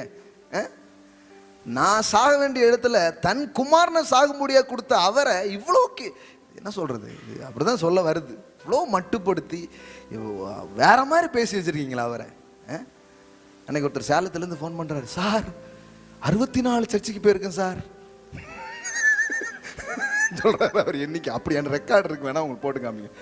அன்னைக்கு யாரோ என் கூட இருந்தாங்க, எட்வின் பிரதர் இருந்தார். அன்னைக்கு 64 சர்ச்சுக்கு போயிருக்கேன் சார், எல்லா இடத்துலையும் நான் கேட்டது வேற சார், அறுத்துருவாரு நாங்க. எனக்கு கடவுளை எனக்கு ரொம்ப பிடிக்கும் சார், ஆனா சர்ச்சுக்குள்ள போனா அவரை பிடிக்காமலே போயிரும் சார். எப்படி இருக்கு பாருங்க, கடவுளை எனக்கு ரொம்ப பிடிக்கும் ஆனா சர்ச்சுக்குள்ள போனோம்னு வச்சுக்கோங்களேன் பிடிக்காத மாதிரி இருக்கும். ஏன்னா இவங்க வேற யாரையோ பத்தி பேசிட்டு இருந்தாங்க. நீ கிறிஸ்தவ நாடுல கூட நிறைய பேர் ஏத்திஸ்டா மாறினதுக்கு காரணம் நினைக்கிறீங்க, இந்த மாதிரி கடவுளை தப்பு தப்பா பிரசங்கம் பண்ணதுனால அவன் சொல்லிட்டான் அப்படிப்பட்ட கடவுளே தேவையில்லை அப்படின்ட்டான். ஆனா அவர் எப்படிப்பட்டவர்னு புரிஞ்சுன்னா அவரை விட்டு போகவே முடியாது, அவரை விட்டு விலகவே முடியாது. அவர் அன்பே உங்களை ஈர்க்கும், அவர் கிருபையா உங்களை கவருங்க. அவ்வளோ பெரிய அன்புங்க அது. அதெல்லாம் பிரசங்கமே பண்ணல பாருங்களேன், வேற எதையோ பிரசங்கம் பண்ணி வச்சிருக்காங்க. பரிசுத்தம் கரெக்டா இல்லைன்னா அவர் டென்ஷன் ஆயிடுவாராக்கும், அவர் டென்ஷன் பார்ட்டினே சொல்லி கொடுத்துருக்காங்க கடவுளை. அவர் கோவப்பட்டாருன்னா பார்த்துக்கோ, பாலசேகர் அன்பு அன்பும் பாரு, நம்பிடாத, அவர் கோபமானவர். கொஞ்சம் பேருக்கு எப்படி இருக்கிறாங்க பாருங்களேன், அவர் கோவத்து. அப்புறம் எதுக்கு சிலுவை சொல்லுங்க பார்ப்போம், அப்புறம் எதுக்கு காயம் சொல்லுங்க பார்க்கும், அப்புறம் எதுக்கு எனக்காக ஒருத்தர் வந்து மறிக்கணும் சொல்லுங்க பார்க்கும். அது வந்து ஏசு செஞ்சாரு நீனும் செய்யணும்லாமாங்க சார். ஒன்று ஃப்ரீ கிஃப்ட்னு சொல்லுங்க, இல்லைன்னா போய் வேலை பார்க்க சொல்லுங்க. ரெண்டையும் போட்டு ஏன் குழப்புறீங்க? மக்கள் பாருங்க, நீங்க அந்த மிக்ஸ் பண்ணப்பட்ட காஸ்பல் தான் கேட்டிருக்காங்க. அதனால தான் அவங்களால விசுவாசிக்கவே முடியல, அதனால தான் அவங்களுக்குள்ள நம்பிக்கையே வர மாட்டுக்கு, ஒண்ணுமே வாழ்க்கையில முன்னேற்றமே நடக்க மாட்டுக்கு. பாருங்களேன், கடவுளை பத்தியே ஒரு இந்த வந்து சில சைக்கோ கேரக்டர்லாம் நீங்க பாத்தீங்களா, திடீர்னு அன்பா பேசும், திடீர்னு கோபமா பேசும். அண்ணிய நம்பி மாறி மாறி மாறி பேசிட்டு, சிவாஜி நான் தான், எம்ஜிஆர் நான் தான் அப்படின்னு இந்த ஒரு ஒரு சைக்கோ கேரக்டர் மாதிரி ஆயிட்டு கடவுளை அப்படி ஆக்கி வச்சுட்டாங்க. திடீர்னு அவரு திடீர்னு டென்ஷன் ஆயிடுவாரு, திடீர்னு அன்பா இருக்கான் பாரு. ஏப்பா இவ்வளோ பெரிய குழப்பவாதியை நான் எப்படி நம்புறது? இன்னைக்கு கடவுள் டென்ஷனா இருக்காரா அல்லது மூடு? சார் அவர் மூடு பார்த்து சொல்லுங்க. எப்படி ஆக்கி வச்சுட்டாங்க பாருங்க. அதனாலதான் கடவுள்கிட்ட மக்கள் வர முடியல, அவரை நம்ப முடியல. எவ்வளோ அழகா வேதவசனம் பதிவு பண்ணுது பாருங்க. அவங்க கீழ்ப்படியில செவி கொடுக்காம போனாங்க, ஒரு விக்கிரகத்தையும் உண்டு பண்றாங்க. அங்க வேதவசனம் சொல்லுது பாருங்க, உன் தெய்வம் என்று சொல்லி கோபமூட்டத்தக்க பெரிய அக்கிரமங்களை செய்திருந்தாலும், 19வது வசனம், நீர் உம்முடைய மிகுந்த மன உருக்கத்தின்படியே அவர்களை வனாந்தரத்திலே கைவிட இல்லை, அவர்களை வழிநடத்த பகலிலே மேக ஸ்தம்பமும் அவர்களுக்கு வெளிச்சத்தையும் அவர்கள் நடக்க வேண்டிய வழியையும் காட்ட இரவிலே அக்னி ஸ்தம்பமும் அவர்களை விட்டு விலகவில்லை. அவர்களுக்கு அறிவை உணர்த்த உம்முடைய நல்ல ஆவியை கட்டளையிட்டீர், அவர்கள் வாய்க்கு உம்முடைய மன்னாவை அருளி அவர்கள் தாகத்துக்கு தண்ணீரை கொடுத்தீர். இப்படி 40 வருஷமாக வனாந்தரத்தில் அவர்களுக்கு ஒன்றும் குறைவுபடாதபடிக்கு அவர்களை பராமரித்து வந்தீர். அவர்கள் வஸ்திரங்கள் பழமையாய் போகவும் இல்லை, அவர்கள் கால்கள் வீங்கவும் இல்லை. என்ன மாதிரி இருக்குதுங்க, அப்பா பச்சுட்டே இருக்கலாம் போல இருக்கு. இந்த தேவனை தான் நீங்க யோசித்து பாக்குறீங்களா? 40 வருஷங்க நீ விக்கிரகத்தை வணங்குறியா? அவனுக்கு நல்ல லைட்டை போடுப்பா, தண்ணியை கொடுப்பா, தண்ணியா குடி தண்ணியா குடி அப்படிங்க.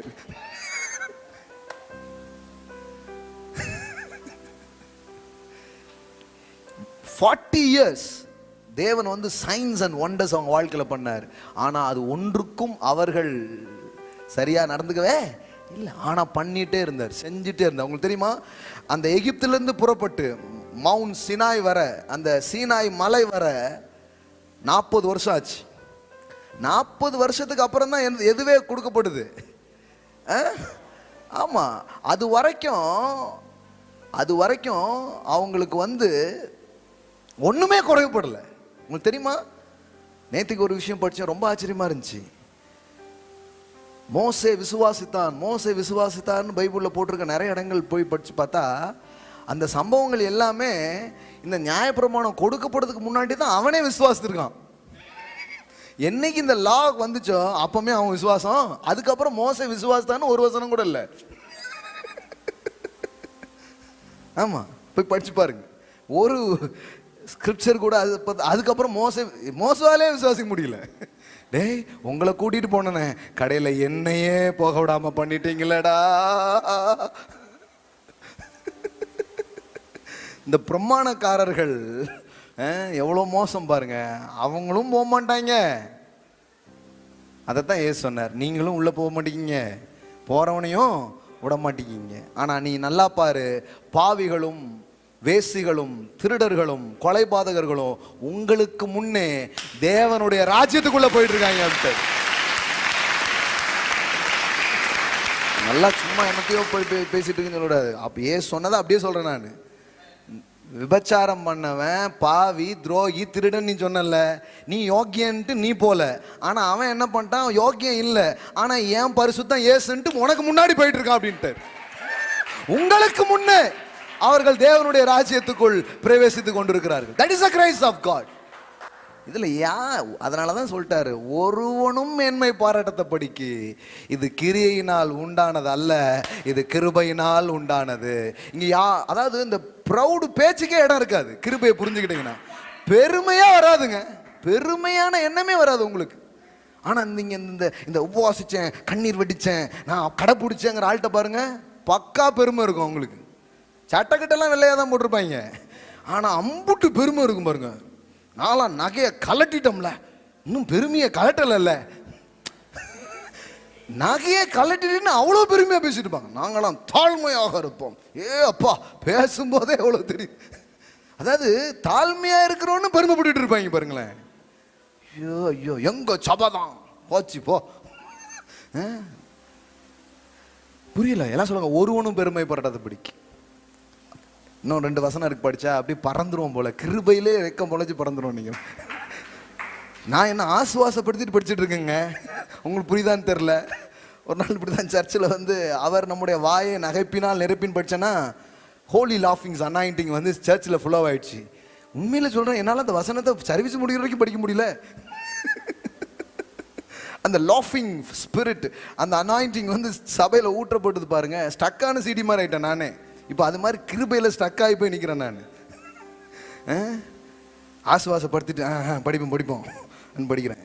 அடுத்த வசனம் பாருங்க, 22. அவர்களுக்கு ராஜ்யங்களையும் ஜனங்களையும் ஒப்பு கொடுத்து அவைகளை எல்லை எல்லையாக அவர்களுக்கு பங்கிட்டீர். எஸ்போனின் ராஜாவாகிய சீகோனின் தேசத்தையும் பாசானின் ராஜாவாகிய ஓகின் தேசத்தையும் கட்டி கொண்டார்கள். அவர்கள் பிள்ளைகள் வானத்து நட்சத்திரங்களைப் போல பெருக பண்ணி சுதந்திரித்துக் கொள்ளும்படி நீர் அவர்கள் பிதாக்களுக்கு சொன்ன தேசத்திலே அவர்களை அழைத்து வந்தீர். அப்படியே பிள்ளைகள் உட்பிரவேசித்து தேசத்தை சுதந்திரித்துக் கொண்டார்கள். நீர் அவர்களுக்கு முன்பாக தேசத்தின் குடிகளாகிய கானானியரை தாழ்த்தி அவர்கள் ராஜ்யங்களை தேசத்தின் ஜனங்களையும் தங்கள் இஷ்டப்படி செய்ய அவர்கள் கையில் ஒப்பு கொடுத்தீர். இதெல்லாம் வாசித்தீங்கன்னா இவங்க எதுவுமே சரியா இல்லை, அவர் சரியா இருந்தார். எல்லாம் சொல்லுங்க, அவருடைய கிருபை மாறாதது. எல்லாம் சொல்லுங்க, அவருடைய உண்மை மாறாதது, அவருடைய இரக்கம் மாறாதது, அவருடைய தயவு மாறாதது. ஆமென். இது நம்ப முடியாம இருக்கு, பத்தி நம்ப முடிய மாட்டேங்கல. அதுக்கு பேர் தான் காஸ்பல். காஸ்பல் என்ன தெரியுமா? the original word gospel, the eugalio, the Greek word. காஸ்பலுக்கான கிரேக்க வார்த்தை என்னன்னா யுகலியோன் அப்படிங்கிற ஒரு வார்த்தை யூஸ் பண்ணிருக்காங்க. அதனுடைய English translation too good to be true news. உங்களால் நம்பவே முடியாத அளவுக்கு இருக்கும் ஒரு நற்செய்தி தான் சுவிசேஷமா இருக்கு. ஆமென். சுவிசேஷத்தை கேட்கும் போது உங்களுக்கு இப்படி ஒரு எண்ணம் வரும், எனக்கா இத்தனை கிருபை. ஆமென். எழுந்து நிற்போம். முடிக்க முடியல, நிறைய இருக்கு. அடுத்த வாரம் தொடருவோம். ஆமென். ஹல்லேலூயா. மாஷா கரா கோதேரே. அவர் கிருபைக்கு முடிவில்லை. கிருபையை குறித்து பேசுவதற்கும் முடிவே இல்லை. ஆனால் எவ்வளோ வேணுமோ அவ்வளோ இன்னைக்கு ஆவியானவர் அனுப்பியிருப்பார் நான் நம்புகிறேன். ஹல்லேலூயா, ஹல்லேலூயா. மாஷா கராபோ லாகோரோ. செவ்வாய் மாலை நீங்கள் வந்தீங்கன்னா இன்னும் நிறைய ஆழமாக கேட்பீங்க. ஸ்டடி மாதிரியே எடுத்துகிட்டு இருக்கிறேன். செவ்வாய்க்கிழமை மாலையில் 6 மணிக்கு இங்கே நடக்குது. ஞாயிற்றுக்கிழமை மட்டும் இல்லை, செவ்வாய் மாலை இந்த கிருபையின் ஆழங்களை, அகலங்களை, நீளங்களை பேசிக்கொண்டே இருக்கிறோம். கேட்க கேட்க கேட்க என் தேவன் என் மேல அன்பா இருக்கிறார். என் தேவன் எனக்காக இருக்கிறார். என் தேவன் எல்லாவற்றையும் என்னுடைய கிரியையை அவர் பார்க்காம அவருடைய அன்பினால் எனக்கு செய்கிறார். அவருடைய தாராளம் உங்க மேல ஊத்த ஊத்த உங்க குணாதிசயமே மாறுங்க, உங்க தன்மையே மாறும், உங்க ஸ்பாபமே மாறும். நான் சொல்லட்டுமா, ஆக்சிடென்ட்டா பரிசுத்தமா மாறிடுவீங்க.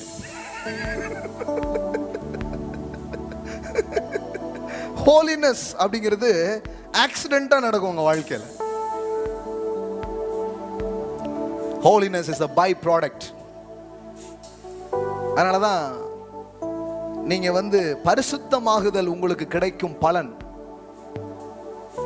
பரிசுத்தமாகுதல் என்னது? பலன். It's a fruit. Holiness is a fruit. Christ is the root. Grace is the root. இயேசு என் வேராய், இயேசு என் வழியாய் மாறும் பொழுது பரிசுத்தம் என்பது பழமாய் வருகிறது.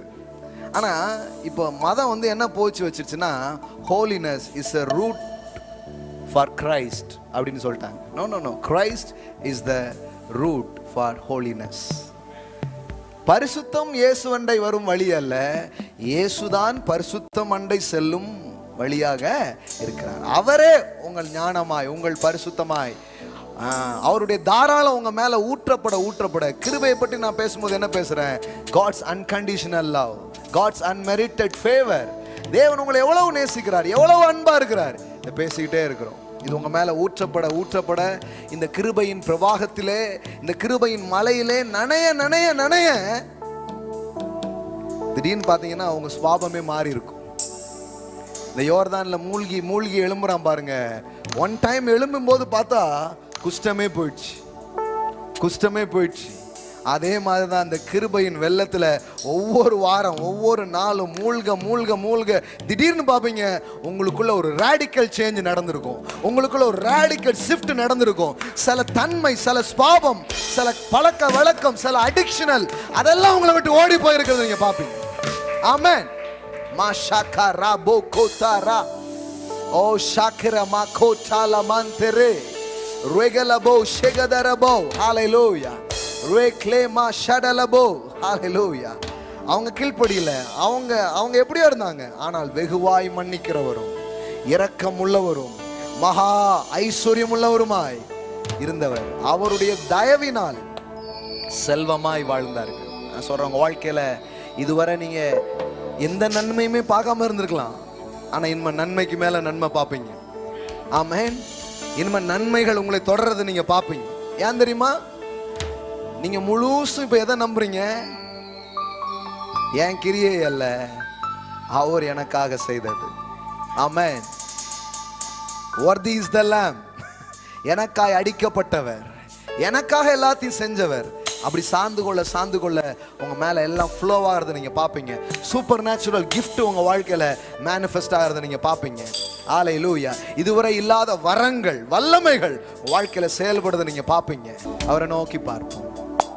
all his grace, உங்களுடைய ரட்சிப்பு, உங்களுடைய மன்னிப்பு, சுகம், வரங்கள், வாழ்வு சகலமும் இலவசமாய் உங்களுக்கு கொடுக்கப்பட்டிருக்கு. It's a free gift of God. அதில் மாற்றமே இல்லை. அவருடைய அன்பிலே, அவருடைய கிருபையிலே மாற்றமே இல்லை. நல்வினை தீவினை ஒன்றும் செய்வதற்கு முன்பு, பிறவாததற்கு முன்பு தேவனுடைய தெரிந்து கொள்ளுதலால், அழைத்தவரால் அது நிர்ணயிக்கப்படுகிறது. The sovereignty of God, அவருடைய இஷ்டம் உங்களை தெரிந்து கொண்டிருக்கிறது. நீ என்னை தெரிந்து கொள்ளவில்லை, நான் உன்னை தெரிந்து கொண்டிருக்கிறேன்.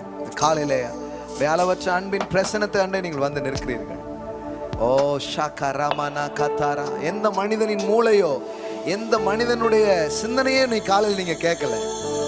பரத்திலிருந்து அனுப்பப்பட்ட அவருடைய ஆவியானுடைய உதவினால் வந்த வார்த்தைகளை நீ காலையில கேட்டிருக்கீங்க, நானும் கேட்டிருக்கிறேன். ஓ ரமா ஷத்தரே எனக்கா தனக்கிருப என்மேல் அளவற்ற கிருப.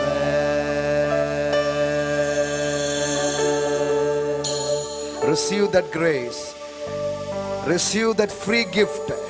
Hallelujah. இதுவரை பாவத்தின் பாரத்தினாலோ, இதுவரை அழுத்தத்தினாலோ, இதுவரை நான் ஒன்றும் பெர்ஃபெக்டா செய்யவே இல்லையே அப்படிங்கிற மனநிலை நீங்க இருப்பீங்கன்னா, receive Christ, receive his free gift, receive his unconditional love, his unmerited favor.